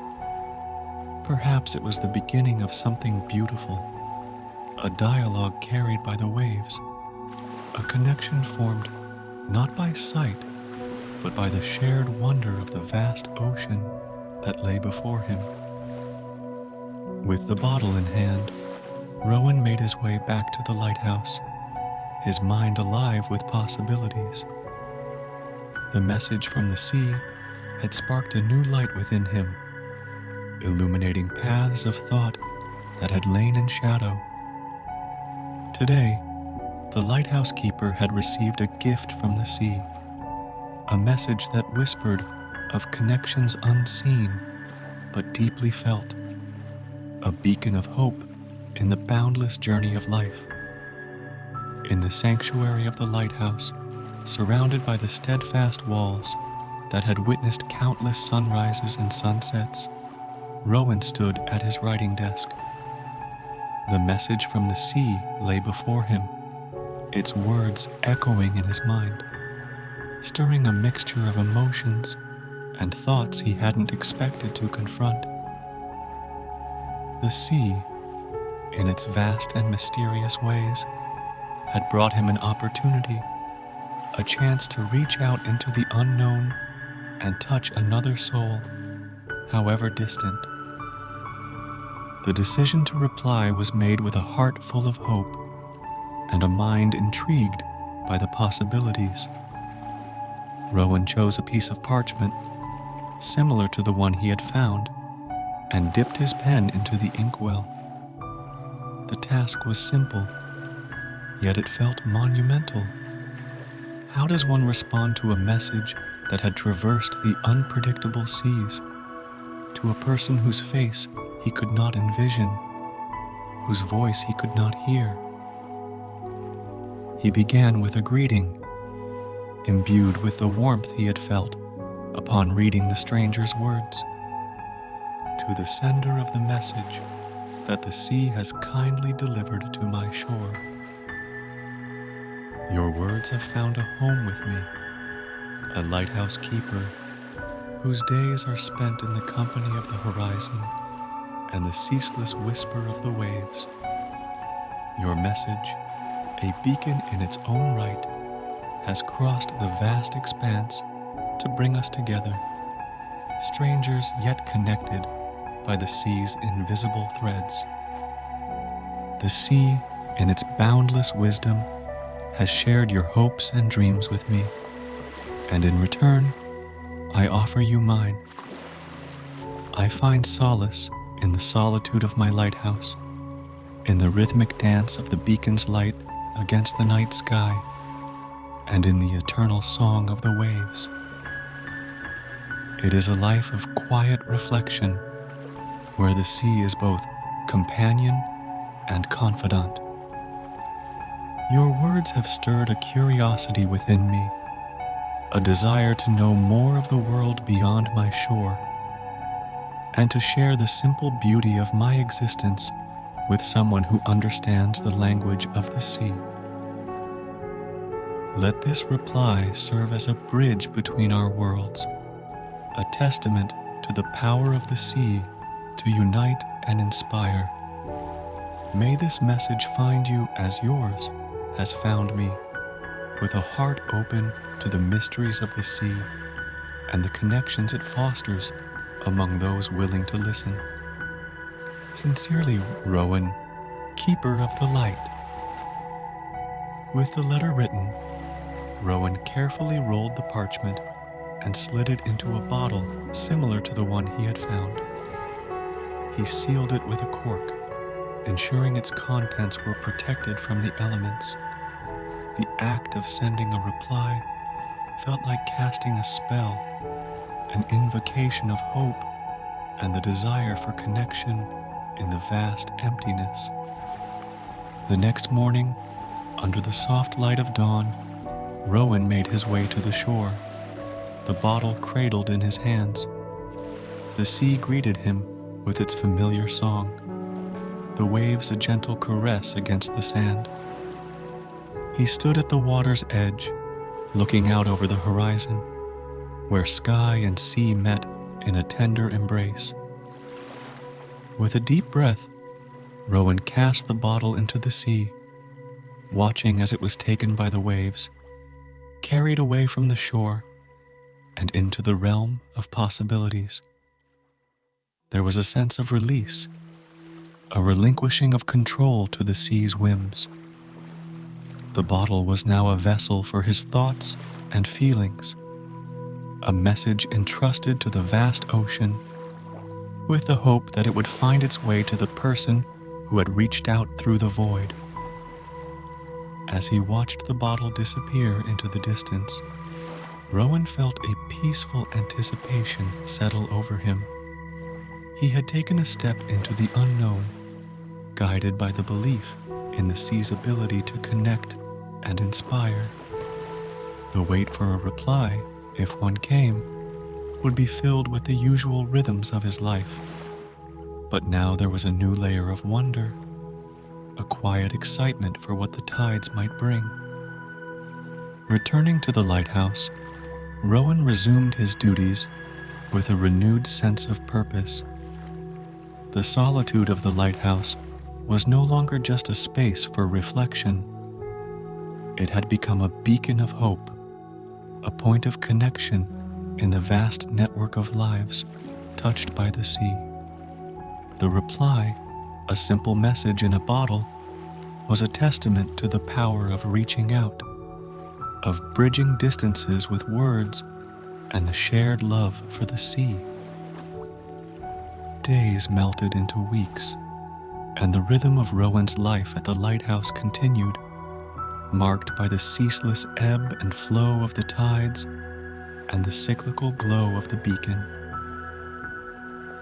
The solitude that had once been his sole companion was now interspersed with eager anticipation for a response from the sea, a sign that his message had found its intended recipient. Then, on a morning draped in a mist that blurred the line between sea and sky, Rowan discovered another bottle nestled among the rocks at the shoreline. The sight of it quickened his pulse, a mix of excitement and nerves fluttering in his chest. With reverent hands, he retrieved the bottle, its surface cool and slick with sea spray. Inside, the roll of parchment awaited, a silent ambassador from afar.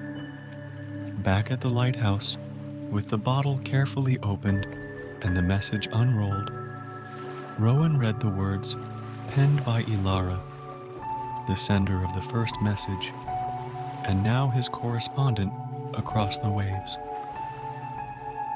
Her reply was a mirror to his own thoughts and feelings, a reflection of the connection they had begun to forge through their shared medium. Ilara spoke of her life by the sea, of the peace it brought her and the storms she had weathered. She described her fascination with lighthouses, those steadfast beacons in the night, and how Rowan's description of his life had resonated with her own experiences. With each word, Rowan felt as if the distance between them was narrowing, bridged by the understanding and shared love for the sea. Motivated by this growing bond, Rowan replied. Their exchange became a cherished ritual, with each message carrying more than just words. It carried pieces of their lives, their dreams, and their solitude. The sea, once a backdrop to Rowan's existence, now played a central role in connecting two souls seeking companionship in the vastness. Their messages grew in depth and frequency, becoming a tapestry woven from the threads of their experiences and emotions. They shared memories of sunsets and sunrises, the fury of storms, and the calm that follows. Each message was a window into their worlds, offering glimpses of the beauty they found in the ordinary, the strength they drew from the sea, and the solace they found in their isolation. The anticipation of new messages filled Rowan's days with a sense of purpose and joy. He found himself more attuned to the nuances of the sea and the sky, seeing them through Ilara's eyes as well as his own. The lighthouse, his haven of solitude, had become a beacon of connection, its light shining brighter with the promise of each new exchange. Their bond deepened, transcending the physical distance that separated them. In their shared stories and dreams, they discovered a sense of belonging, a realization that, despite the vastness of the sea and the isolation of their lives, they were no longer alone. The sea, in its infinite wisdom, had brought them together, two solitary souls finding companionship in the rhythm of the waves and the flicker of the lighthouse beam. As Rowan penned each reply, he poured his thoughts and feelings into the words, sending them off with a hope that matched the steady pulse of the lighthouse. The messages in bottles were more than just a means of communication. They were lifelines, tethering him to Ilara, to the possibility of a friendship that transcended the confines of their solitary worlds. The coastal night, once a blanket of solitude, now wrapped around Rowan with a comforting sense of connection. Under the starlit sky, he would imagine Alara reading his words, her presence a gentle whisper in the sea breeze.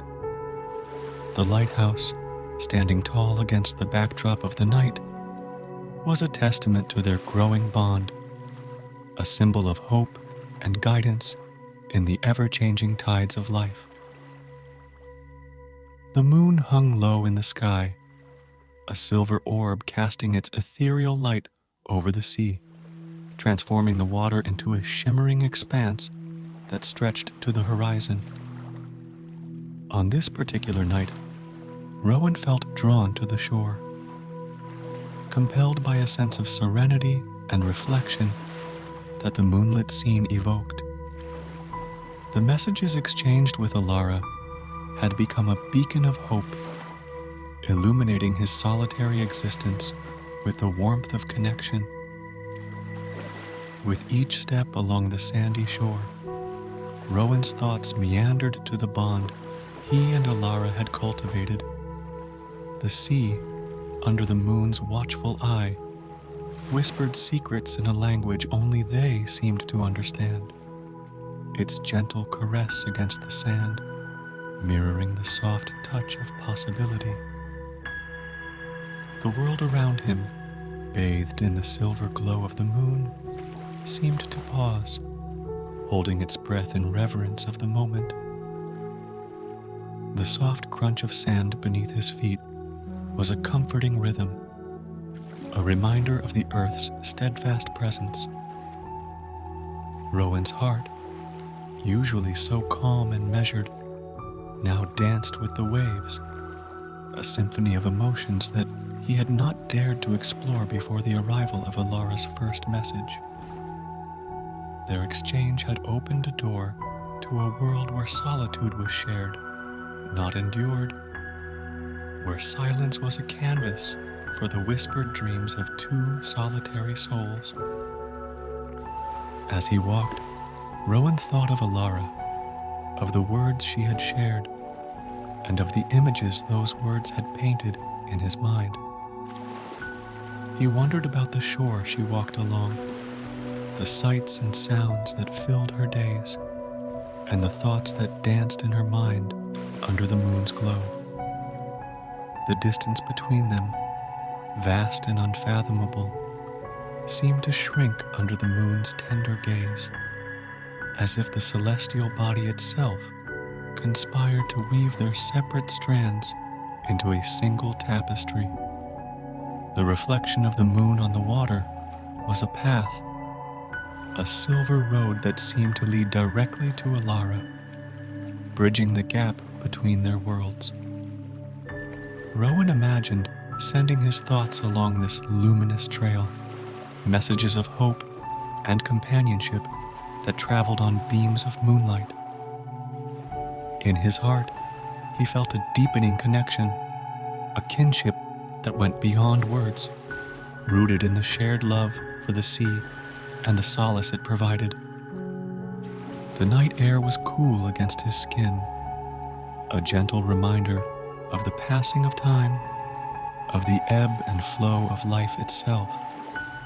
The moonlit shore, with its haunting beauty, was a place of reflection, where dreams could be pondered and the heart's quiet desires acknowledged.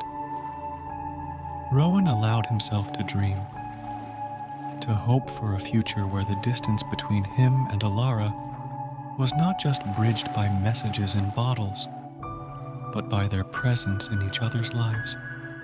The sea, under the watchful eye of the moon, held their secrets, their hopes, and their dreams. It was a constant companion, a silent witness to the growing bond between two hearts that had found each other through the vastness of its embrace. The lighthouse, visible in the distance, stood as a symbol of guidance, of the light that had led them to each other, shining brightly in the darkness. As Rowan turned back towards the lighthouse, the moonlit shore behind him, he carried with him a sense of peace, a belief in the possibility of connection in a world that often seemed too vast and too empty.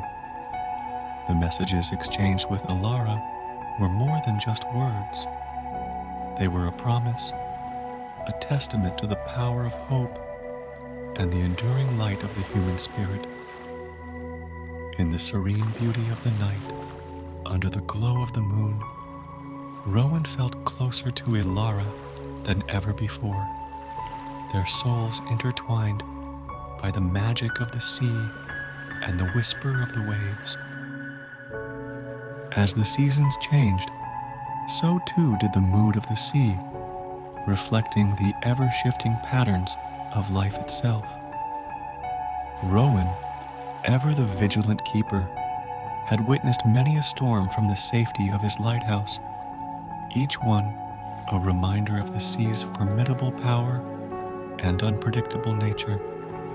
Yet, on the eve of a particularly gentle storm, as dark clouds gathered on the horizon, there was a sense of expectation in the air, a feeling that this storm was a prelude to something profound. The first drops of rain tapped softly against the windows of the lighthouse, a gentle rhythm that grew in intensity as the storm approached. Rowan watched from his vantage point, the beacon beside him a steady pulse in the gathering darkness. The sea, a vast expanse of shifting shades of gray, mirrored the sky as thunder rumbled in the distance, a deep, resonant sound that spoke of the storm's impending arrival. Despite the brewing tempest, there was a beauty in the chaos, a majesty in the way the sea and sky joined forces to create a spectacle of nature's power. Rowan felt a strange sense of calm as he observed the storm, a tranquility that belied the tumult outside. It was as if the storm were a cleansing force, washing away the remnants of the past, making way for new beginnings. The lighthouse, a steadfast guardian against the night, shone its light with unwavering resolve, its beam cutting through the rain and mist, a guide for any who dared navigate the treacherous waters. Rowan, standing beside the light, felt a deep connection to his duty, a responsibility that anchored him to this place, to the beacon that was both his charge and his companion. As the storm reached its peak, the wind howling around the lighthouse with a ferocity that shook the very walls, Rowan thought of Alara. He wondered how she was weathering the storm, whether she too found beauty in the tempest, a sense of awe in the face of nature's might. The bond they had formed, strengthened by their shared experiences and the messages that bridged the distance between them, seemed to grow even stronger in moments like these, when the world outside was a reminder of the forces that shaped their lives. The rain beat against the lighthouse in steady waves, the sound a constant backdrop to Rowan's thoughts. He reflected on the messages they had exchanged, each one a beacon in its own right, guiding them through the metaphorical storms of their lives. The storm outside, with its raw power and untamed beauty, was a reminder of the resilience of the human spirit, of the capacity to find light in the darkness, hope in the midst of despair.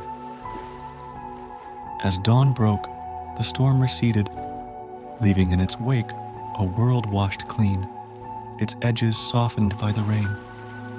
The sea, once a churning mass of dark waves, calmed to a gentle swell, the first rays of sunlight glinting off its surface. The lighthouse, its duty fulfilled, stood silent witness to the transformation, its light a constant through the night's turmoil. Rowan, heartened by the storm's passing, felt a renewed sense of purpose. The challenges they faced, both the physical storms and the emotional tempests of solitude and longing, were but part of the journey, steps on the path to understanding and connection. The storm, in its passing, had left behind a sense of clarity, a reminder of the beauty and strength found in the face of adversity, and the enduring light of the beacon that guided them home. In the aftermath of the storm, the world seemed to pause, holding its breath in the tranquil moment that follows upheaval. The sea, now a calm expanse of azure and gold, mirrored the sky as it began its slow transition into evening. It was during this time, the golden hour before sunset, that Rowan and Alara found a new way to deepen their connection. Their recent exchanges had grown more reflective, touching upon the beauty found in nature and the shared experiences that their solitary lives could not fully encompass alone. Inspired by this realization, Rowan proposed an idea in his next message: to describe the sunset from their respective locations on the same evening, creating a shared experience despite the physical distance that lay between them.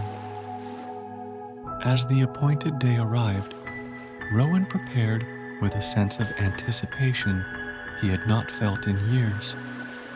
The storm had cleared the air, leaving it crisp and tinged with the scent of the sea. He climbed to the highest point of the lighthouse, where the view of the horizon was unobstructed, a panoramic spectacle of the world's edge. The sun, a fiery orb, began its descent, painting the sky in strokes of orange, pink, and purple. Rowan watched in awe, the beauty of the moment magnified by the knowledge that Alara, too, was witnessing this spectacle.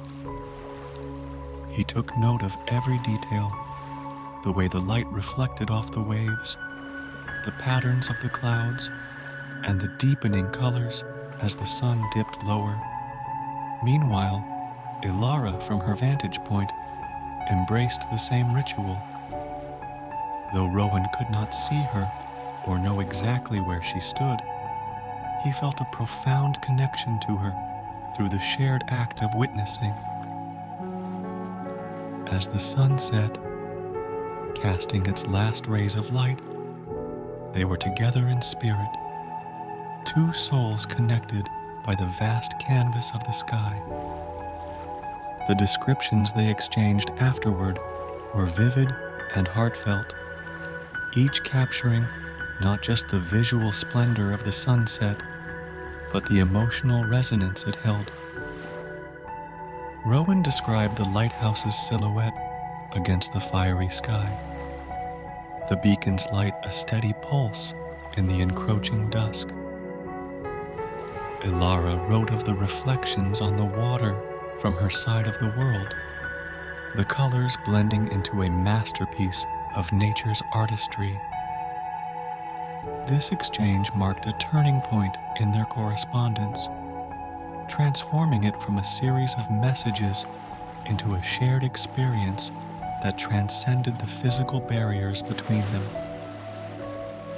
The sunset became a symbol of their connection, a moment in time that they owned together, a bridge across the sea that no distance could diminish. The shared sunset deepened their bond, grounding it in the tangible beauty of the world they both loved. It was a reminder of the synchronicity of human experiences, the universal language of nature that speaks to all who take the time to listen. In the glow of the fading light, Rowan and Alara found a new level of closeness, a mutual understanding that even in solitude, they were never truly alone.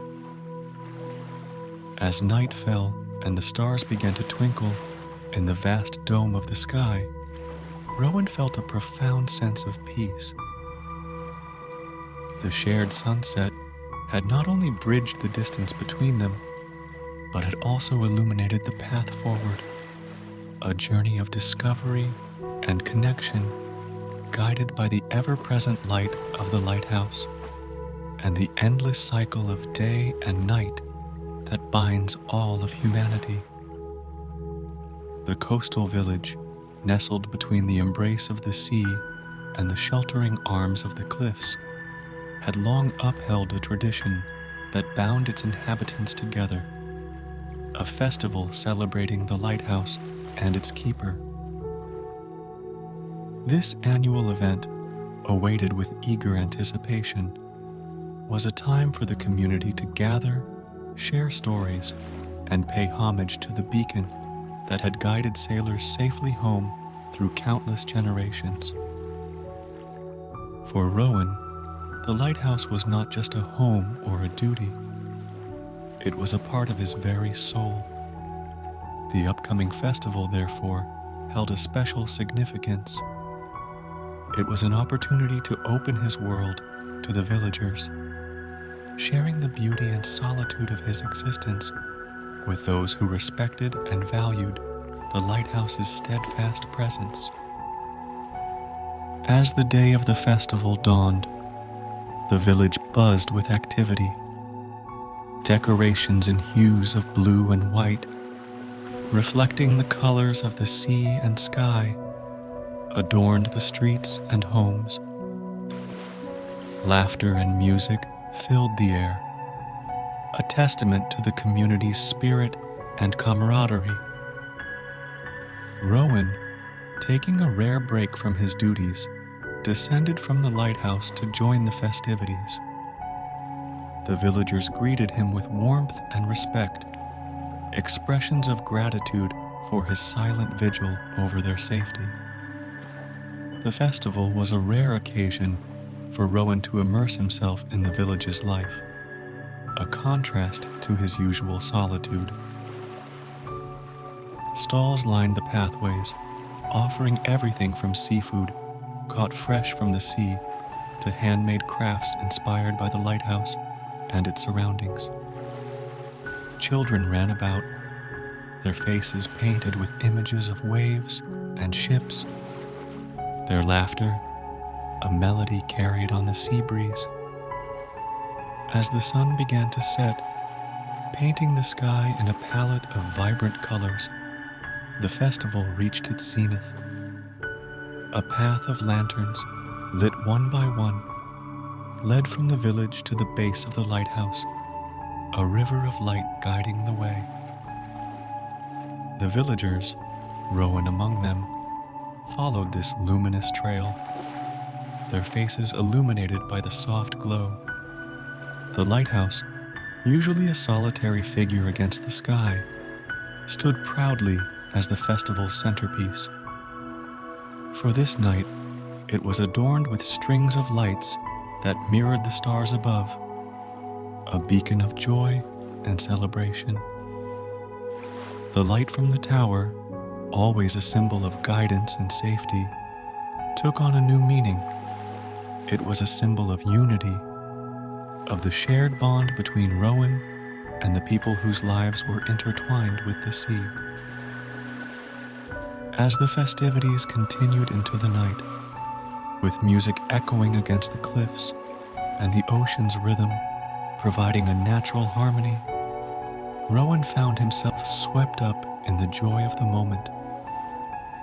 Yet, amidst the laughter and the communal spirit, his thoughts drifted to Alara. He wished she could witness the festival, experience the warmth of the community, and see the lighthouse in this new light. Rowan shared the festival's details in his next message to Alara, describing the lantern-lit path, the decorations that mimicked the sea's hues, and the collective joy of the village. He wrote of his wish for her to be there, to share in the celebration that so closely connected their lives to the sea and the lighthouse.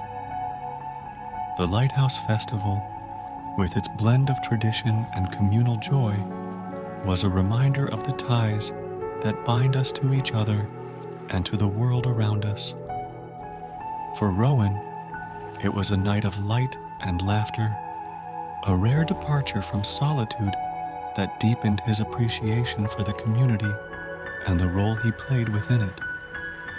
And for Ilara, though she was miles away, it was an invitation to imagine a world where distances were bridged by light, where solitude was interspersed with moments of connection and shared joy. The days following the Lighthouse Festival were filled with a gentle serenity, the village returning to its peaceful rhythms, and the echoes of laughter and music fading into cherished memories. Rowan resumed his solitary vigil, the festival's warmth lingering in his heart, a beacon of the community's appreciation and shared joy. Yet, amidst the return to routine, there was an undercurrent of anticipation, a sense that the threads of connection, woven through messages and shared sunsets, were drawing close.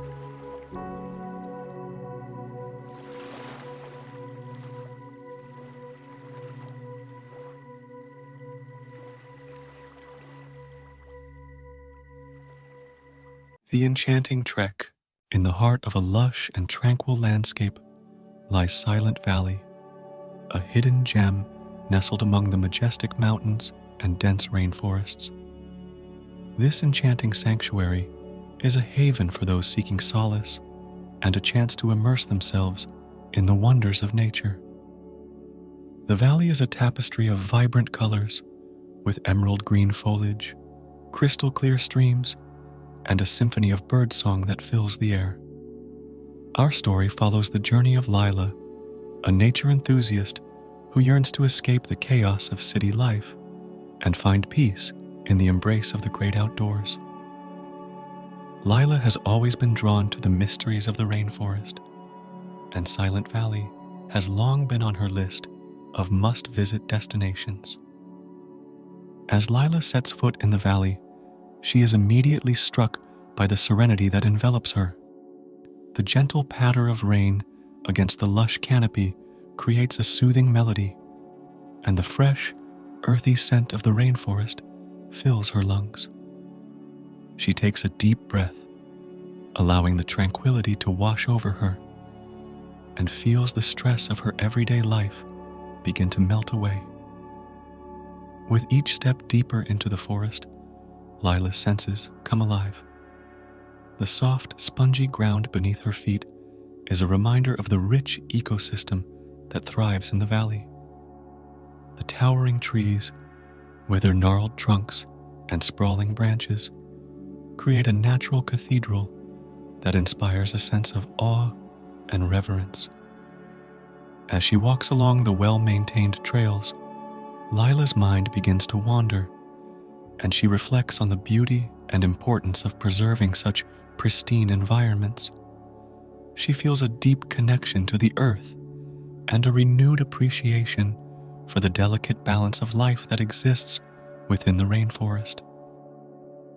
Little does Lila know that her journey through Silent Valley will be a transformative experience, one that will open her eyes to the countless wonders of nature and provide her with a newfound sense of peace and purpose. With each step, she embarks on a trek that will lead her through enchanting butterfly gardens, melodic birdwatching spots, and serene waterfalls, all while discovering the stories and secrets that the forest holds. As the chapter draws to a close, Lila finds herself at the entrance of the rainforest, her heart full of anticipation for the adventure that awaits her. She takes one last look at the world she left behind, knowing that the magic of Silent Valley will forever change her perspective on life and the incredible beauty that exists in the natural world. With a deep breath and a smile on her face, Lila steps into the unknown, ready to embrace the enchanting trek that will lead her through the heart of Silent Valley and into a world of wonder and tranquility. As Lila stands at the entrance of the rainforest, she feels a gentle breeze caress her face, carrying with it the scent of damp earth and blooming flowers. The lush greenery stretches out before her, an invitation to explore the untouched beauty of Silent Valley. The soft patter of rainfall on the dense canopy above creates a soothing rhythm, a natural lullaby that sets the tone for her journey. Lila takes a moment to adjust her backpack and checks her supplies, ensuring she has everything she needs for the hike ahead. She pulls out her map, tracing the well-marked trails with her finger, eager to discover the hidden gems that await her. As she steps onto the trail, Lila is immediately enveloped by the vibrant colors of the rainforest. The rich green hues of the foliage are punctuated by bursts of vibrant flowers, their delicate petals glistening with dewdrops. The air is heavy with moisture, and the gentle sound of water trickling through the undergrowth fills her ears. Lila's solitude is interrupted by the appearance of a friendly local guide, a man with a warm smile and eyes that sparkle with knowledge and enthusiasm. He introduces himself as Kai, a lifelong resident of the area who has dedicated his life to exploring and preserving the wonders of Silent Valley. Kai greets Lila with a traditional gesture of welcome and offers to accompany her on the hike, sharing his intimate knowledge of the rainforest and its inhabitants. Lila gratefully accepts his offer, eager to learn from someone who has such a deep connection to the land. As they set off together, Kai begins to share fascinating stories about the history and ecology of Silent Valley. He points out various plants and trees, explaining their medicinal properties and the role they play in the delicate balance of the rainforest ecosystem. Lila listens intently, her curiosity piqued by the wealth of information Kai shares. The trail winds through the dense foliage, and Lila marvels at the incredible diversity of life that surrounds her. Towering trees with buttressed roots create natural archways, while delicate ferns and orchids cling to their branches. The gentle streams that crisscross the trail are crystal clear, their waters home to countless species of fish and amphibians. As they walk, Lila and Kai exchange stories about their lives and their love for nature. Lila shares her reasons for seeking solace in the rainforest, and Kai nods in understanding, having witnessed the transformative power of Silent Valley on countless visitors before. The hours pass by unnoticed as they lose themselves in the beauty of the rainforest and the easy companionship they share. The stresses of the outside world fade away, replaced by a sense of peace and connection to the natural world. As the chapter comes to a close, Lila and Kai find themselves deep within the heart of Silent Valley, surrounded by the wonders of the rainforest. The gentle rainfall has eased, and the soft light filtering through the canopy casts a magical glow on the trail ahead. With a shared smile of anticipation, Lila and Kai continue their enchanting trek, ready to uncover the secrets and marvels that Silent Valley has in store for them. The journey has only just begun, but already, Lila feels a sense of belonging and a deep connection to the incredible landscape that surrounds her. As Lila and Kai continue their journey through the lush rainforest, the winding trails lead them deeper into the heart of Silent Valley. The dense foliage creates a natural canopy overhead, filtering the sunlight and casting a soft emerald glow on the path before them. Lila marvels at the towering trees that surround them, their trunks covered in a tapestry of moss and lichens. Kai shares stories of the ancient giants, some of which have stood witness to the passage of time for centuries. He speaks of the vital role they play in the ecosystem, providing shelter and sustenance for countless species of animals and plants. As they walk, Kai points out the diverse array of flora that adorns the forest floor. Delicate ferns unfurl their lacy fronds, while vibrant orchids cling to the branches overhead. The air is filled with the sweet fragrance of blooming flowers, their petals painted in a kaleidoscope of colors. Lila pauses to admire a particularly stunning blossom, its deep purple hue standing out against the green backdrop of the forest. Kai gently plucks a fallen petal from the ground and places it in Lila's palm, explaining the intricate process of pollination and the symbiotic relationship between the flower and the tiny insects that visit it. As they continue along the trail, the gentle babbling of a nearby stream grows louder. Kai leads Lila to a small, crystal-clear pool, its waters fed by a series of cascading waterfalls. The air is cooler here, and the mist from the falls creates a refreshing respite from the humidity of the forest. Lila and Kai take a moment to rest on a moss-covered log, their feet dangling in the cool, clear water. They share a thermos of tea, the warmth of the beverage a comforting contrast to the cool mist that surrounds them. Kai shares legends of the water spirits that are said to inhabit the streams and pools of Silent Valley, their presence a reminder of the sacred connection between the land and its people. As they sit in companionable silence, Lila closes her eyes and listens to the symphony of sounds that fill the forest.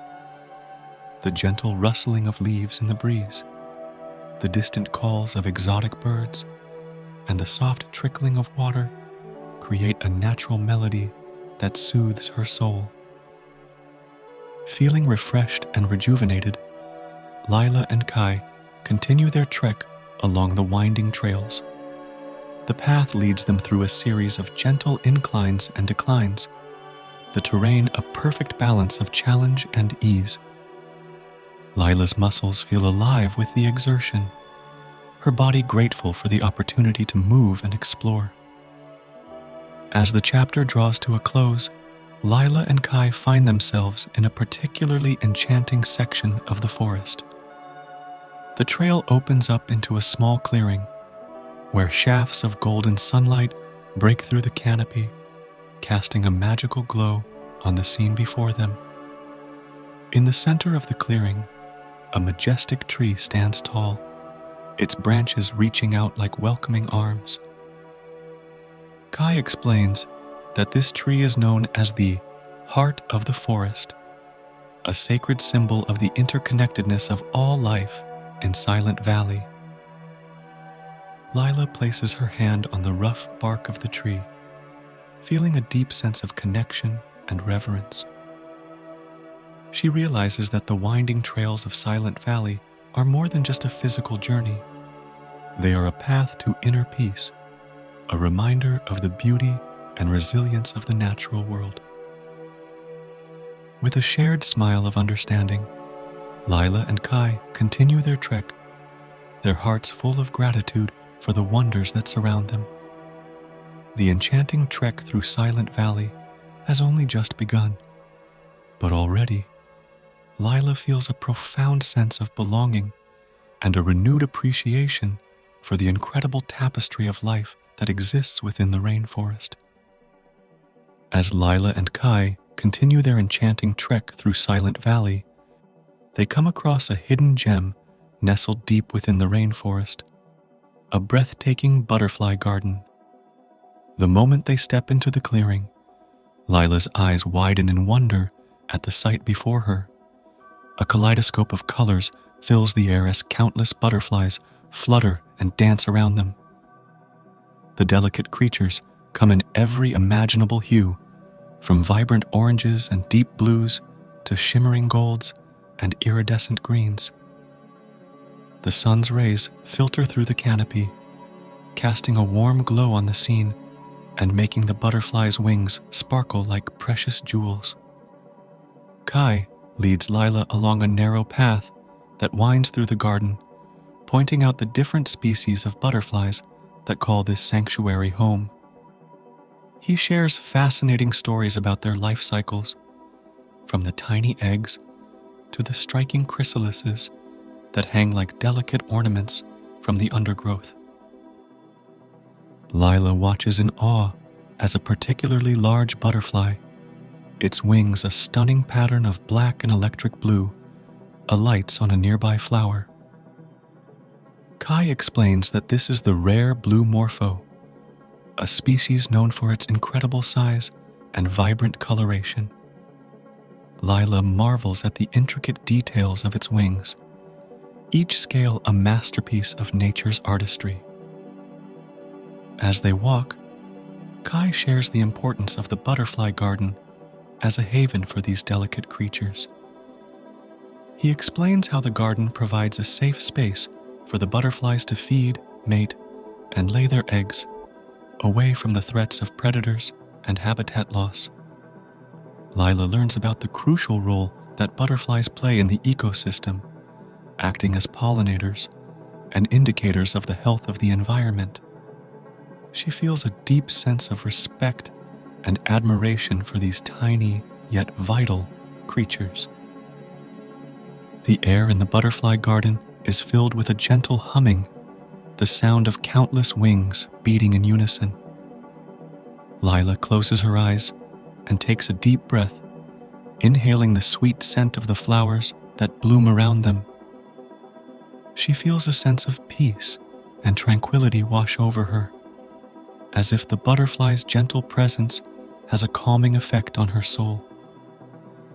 As they sit on a bench surrounded by the fluttering beauty, Kai shares stories of the local legends associated with butterflies. He tells of how they are seen as messengers of the spirits, carrying the hopes and dreams of the people to the heavens above. Lila feels a deep connection to these stories, understanding the power of myth and legend in connecting people to the natural world. She watches as a delicate butterfly lands on her hand, its wings gently brushing against her skin before taking flight once more. As the chapter comes to a close, Lila and Kai linger in the butterfly garden, reluctant to leave this enchanting oasis. They take a few final moments to absorb the beauty and serenity of the space, committing each fluttering wing and vibrant color to memory. With a shared smile of gratitude, they bid farewell to the butterflies and continue on their trek, their hearts filled with the magic of the garden. Lila knows that the memory of this incredible place will stay with her long after she leaves Silent Valley, a reminder of the wonders that can be found when one takes the time to slow down and appreciate the beauty of the natural world. As Lila and Kai continue their enchanting trek through the lush rainforest of Silent Valley, a new sense of wonder fills the air. The gentle rustling of leaves and the soft chirping of birds create a natural symphony that guides their path. Intrigued by the melodic sounds, Lila and Kai decide to embark on a bird-watching adventure. Kai, with his deep knowledge of the local fauna, leads Lila to a secluded spot known for its diverse avian population. They find a comfortable place to sit, surrounded by towering trees and vibrant foliage. With binoculars in hand and a keen sense of observation, they begin to explore the fascinating world of the rainforest birds. As they sit in silence, their eyes scanning the treetops, Kai points out a flash of vibrant red amidst the green canopy. Lila raises her binoculars and gasps in awe as she spots a majestic scarlet macaw perched on a branch. Its brilliant plumage seems to glow in the filtered sunlight, a striking contrast against the emerald backdrop. Kai shares fascinating insights about the scarlet macaw, its intelligence, and its role in the ecosystem. He explains how these birds mate for life and work together to raise their young, showcasing the intricate social bonds that exist within the avian community. As they continue to observe, Lila and Kai are treated to a captivating display of bird life. A group of tiny hummingbirds dart from flower to flower, their iridescent feathers shimmering like miniature rainbows. Kai marvels at their incredible speed and agility, sharing stories of how these diminutive birds play a crucial role in pollination. In the distance, a melodious whistling captures their attention. Kai identifies the source as a yellow-tailed oriole, known for its enchanting songs that echo through the rainforest. Lila closes her eyes, allowing the soothing melody to wash over her, feeling a deep sense of peace and connection to the natural world. As they sit in companionable silence, Lila reflects on the incredible diversity of life that surrounds them. Each bird, with its unique colors, songs, and behaviors, is a testament to the intricate web of life that exists within the rainforest. Kai shares stories of the indigenous peoples who have lived in harmony with these birds for generations, learning from their wisdom and respecting their place in the ecosystem. He speaks of the delicate balance that exists between humans and nature, and the importance of preserving these habitats for future generations. As the sun begins to dip towards the horizon, casting a warm golden glow over the rainforest, Lila and Kai reluctantly prepare to continue their trek. They take a final moment to appreciate the beauty of the birds, their hearts filled with gratitude for the opportunity to witness such incredible creatures in their natural habitat. With a newfound appreciation for the melodic bird life of Silent Valley, Lila and Kai set off on the next leg of their journey. The gentle chirping of birds follows them as they disappear into the lush greenery, a constant reminder of the wonders that surround them. As the chapter comes to a close, Lila feels a profound sense of connection to the natural world. The birdwatching experience has opened her eyes to the intricate beauty and harmony that exists within the rainforest, and she carries this newfound appreciation with her as they continue their enchanting trek through Silent Valley. As Lila and Kai continue their enchanting journey through the lush rainforest of Silent Valley, the sound of rushing water gradually grows louder, piquing their curiosity.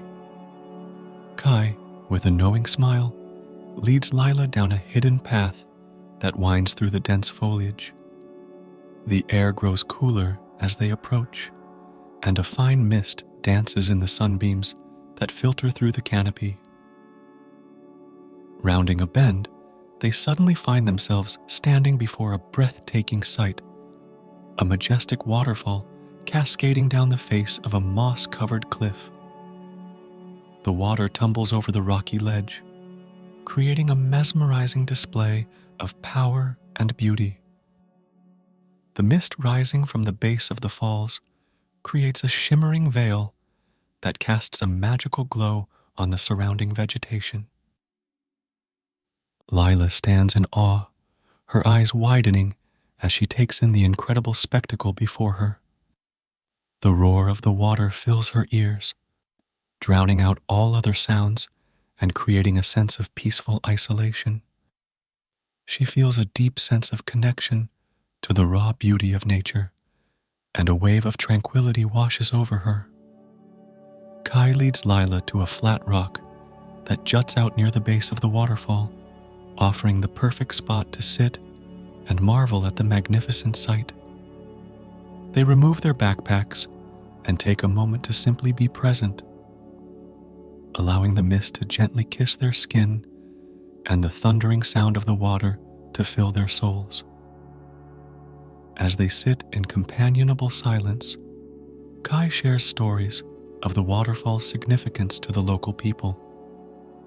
He tells of how the indigenous tribes would come to this sacred spot to perform rituals and seek guidance from the spirits of the water. They believed that the waterfall possessed healing powers and that the mist carried the wisdom of their ancestors. Lila listens intently, fascinated by the rich history and cultural beliefs that are so deeply intertwined with the natural world. She feels a profound respect for the traditions and the deep connection that the local people have with the land. Kai also points out the lush vegetation that thrives in the moist environment surrounding the waterfall. He explains how the constant spray of water creates a unique microclimate that supports a diverse array of plant and animal life. Lila marvels at the delicate ferns and vibrant orchids that cling to the rocky walls, their colors seemingly enhanced by the mist. As they sit, taking in the beauty and serenity of the waterfall, Lila feels a sense of deep relaxation wash over her. The stresses and worries of her everyday life seem to melt away, replaced by a profound sense of peace and connection to the natural world. After a while, Lila and Kai reluctantly prepare to continue their trek. They take a final moment to appreciate the majesty of the waterfall, committing the sight and sensation to memory. As they shoulder their backpacks and step back onto the trail, they carry with them a renewed sense of wonder and a deep appreciation for the incredible beauty that can be found in the heart of the rainforest. The chapter closes with Lila and Kai continuing their journey, their hearts filled with the serenity and magic of the waterfall. The sound of rushing water gradually fades behind them, but the sense of peace and connection remains, a constant companion on their enchanting trek through Silent Valley. As Lila and Kai continue their journey through the lush rainforest of Silent Valley, the dense foliage gradually gives way to a more open landscape. The air feels lighter, and the soft rustling of leaves is replaced by the gentle whisper of swaying grass. Intrigued by the change in scenery, they press on, eager to discover what lies ahead. Suddenly, they find themselves standing at the edge of a breathtaking meadow, a hidden oasis nestled within the heart of the rainforest. The vast expanse of vibrant wildflowers stretches out before them, creating a stunning tapestry of colors that seems to dance in the gentle breeze. Lila's eyes widen in wonder as she takes in the enchanting sight. The meadow is alive with the humming of bees and the delicate fluttering of butterflies, each one drawn to the nectar-rich blossoms that carpet the ground. The sun's warm rays bathe the scene in a golden glow, casting long shadows across the sea of flowers. Kai leads Lila into the meadow, following a narrow path that winds through the waist-high grass. As they walk, he shares stories of the local folklore associated with this magical place. He tells of how the indigenous people believe that the meadow is a sacred space, a place where the spirits of the earth come to rest and rejuvenate. Lila listens intently, captivated by the tales of ancient wisdom and the deep connection that the local people have with the land. She feels a profound sense of respect for their beliefs and a growing appreciation for the beauty and significance of the meadow. As they reach the center of the meadow, Kai suggests they take a moment to rest and fully immerse themselves in the peaceful surroundings. Lila readily agrees, and they find a comfortable spot to sit among the wildflowers. Lying back on the soft grass, Lila gazes up at the clear blue sky above, watching as fluffy white clouds drift lazily by. The sweet fragrance of the flowers fills her lungs, and she feels a deep sense of relaxation wash over her. The gentle humming of the bees and the soft rustling of the grass create a soothing lullaby that lulls her into a state of tranquility. Kai points out the different species of wildflowers that surround them, sharing his knowledge of their medicinal properties and the role they play in the ecosystem. Lila marvels at the intricate details of each blossom, from the delicate petals to the vibrant hues that seem to glow in the sunlight. As they lie there, enjoying the peacefulness of the meadow, Kai tells Lila a story passed down through generations. He speaks of a young woman who, like Lila, sought solace in the embrace of nature. The woman would come to the meadow whenever she felt lost or troubled, and the gentle beauty of the flowers would always soothe her soul and provide her with the clarity she needed. Lila feels a deep connection to the story, understanding the power of nature to heal and inspire. She closes her eyes, allowing the tranquility of the meadow to wash over her, feeling a renewed sense of purpose and inner peace. As the sun begins to dip towards the horizon, casting a warm, golden glow across the meadow, Lila and Kai reluctantly prepare to continue their trek. They take a final moment to appreciate the enchanting beauty of the wildflowers, committing the sight and sensation to memory. With hearts full of gratitude and a renewed sense of connection to the earth, they set off on the final leg of their journey through Silent Valley. The memory of the enchanting meadow stays with them, a reminder of the magic and beauty that can be found when one takes the time to slow down and appreciate the wonders of the natural world. As the golden sun begins to set over the lush rainforest of Silent Valley, Lila and Kai find themselves nearing the end of their enchanting trek. The air is filled with a sense of peace and contentment, a testament to the profound impact the journey has had on their hearts and minds. With each step, Lila reflects on the incredible experiences she has had throughout her time in the rainforest. From the gentle whispers of the wind through the trees to the melodic songs of the birds, every moment has been a symphony of beauty and wonder. As they approach the edge of the rainforest, the dense foliage gradually gives way to a more open landscape. The sound of civilization begins to drift in on the breeze, a gentle reminder of the world beyond the enchanted realm of Silent Valley. Lila and Kai pause at the threshold, taking a moment to look back at the lush greenery that has been their home for the past few days. The memories of the whispering meadow, the murmuring forest, the singing desert, and the serene waterfall flood their minds, each one a precious gem to be cherished. Kai turns to Lila, a warm smile on his face. He expresses his gratitude for the opportunity to share the wonders of Silent Valley with her, and for the deep connection they have formed through their shared experience. Lila, her heart filled with emotion, thanks Kai for his guidance, wisdom, and companionship throughout the journey. As they step out of the rainforest and into the open air, Lila feels a profound sense of transformation. The weight of her worries and stresses has been lifted, replaced by a deep sense of peace and inner harmony. She knows that the lessons she has learned and the memories she has made in Silent Valley will stay with her forever, guiding her through the challenges of life. With a final look of gratitude towards the rainforest, Lila and Kai begin their journey back to the world beyond. They carry with them the magic of Silent Valley, a reminder of the incredible beauty and resilience of the natural world. As they walk, Lila reflects on the power of nature to heal and inspire.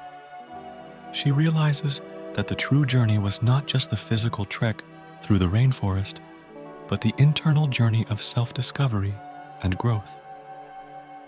Silent Valley has taught her to find peace in the present moment, to appreciate the simple wonders of life, and to cherish the connections she has made along the way. The chapter closes with Lila and Kai parting ways, each one forever changed by their enchanting trek through Silent Valley.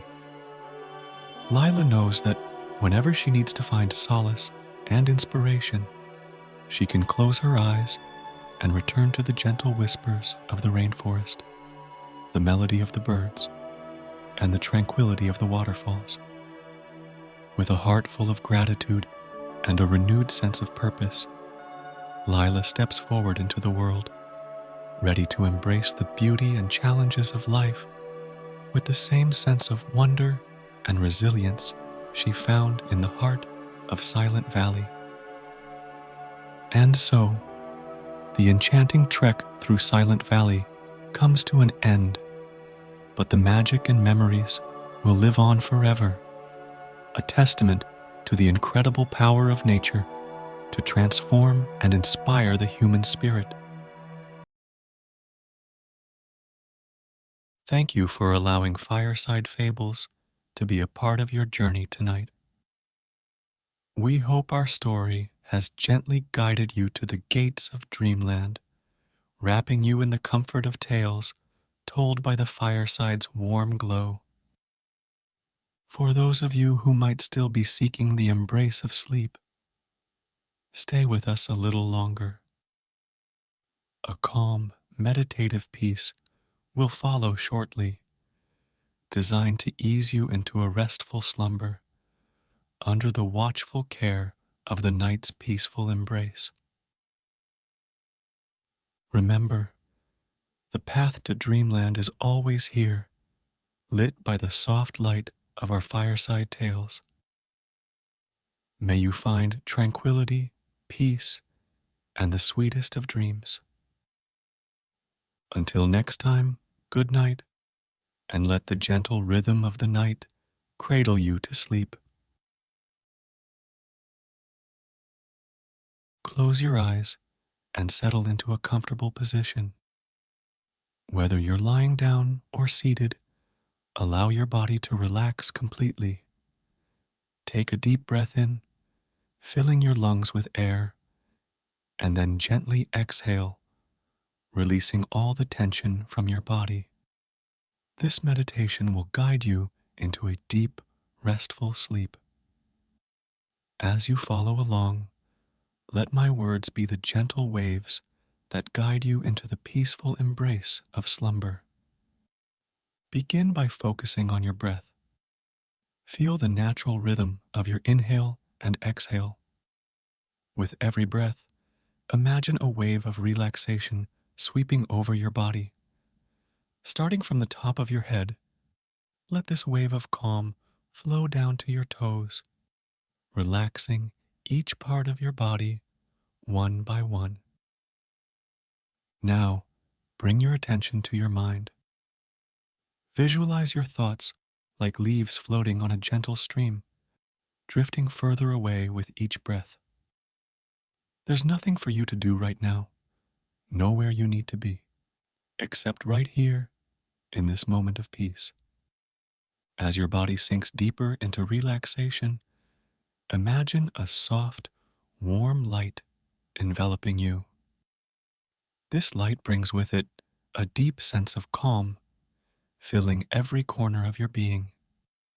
With each breath, this light grows brighter, your body feeling lighter. It's now time to let go completely. Your serene place is here to cradle you into deep sleep. With every breath, feel yourself drifting further into this haven of peace. You are safe, you are loved, and you are embraced by the gentle arms of sleep. As my voice fades away, let the calmness and peace you feel guide you into a deep, restful sleep.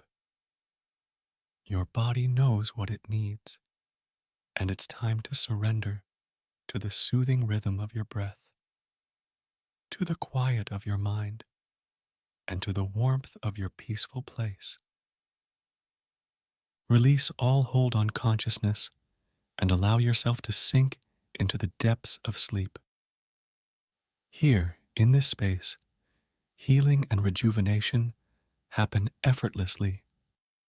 Let go and let sleep envelop you in its comforting embrace.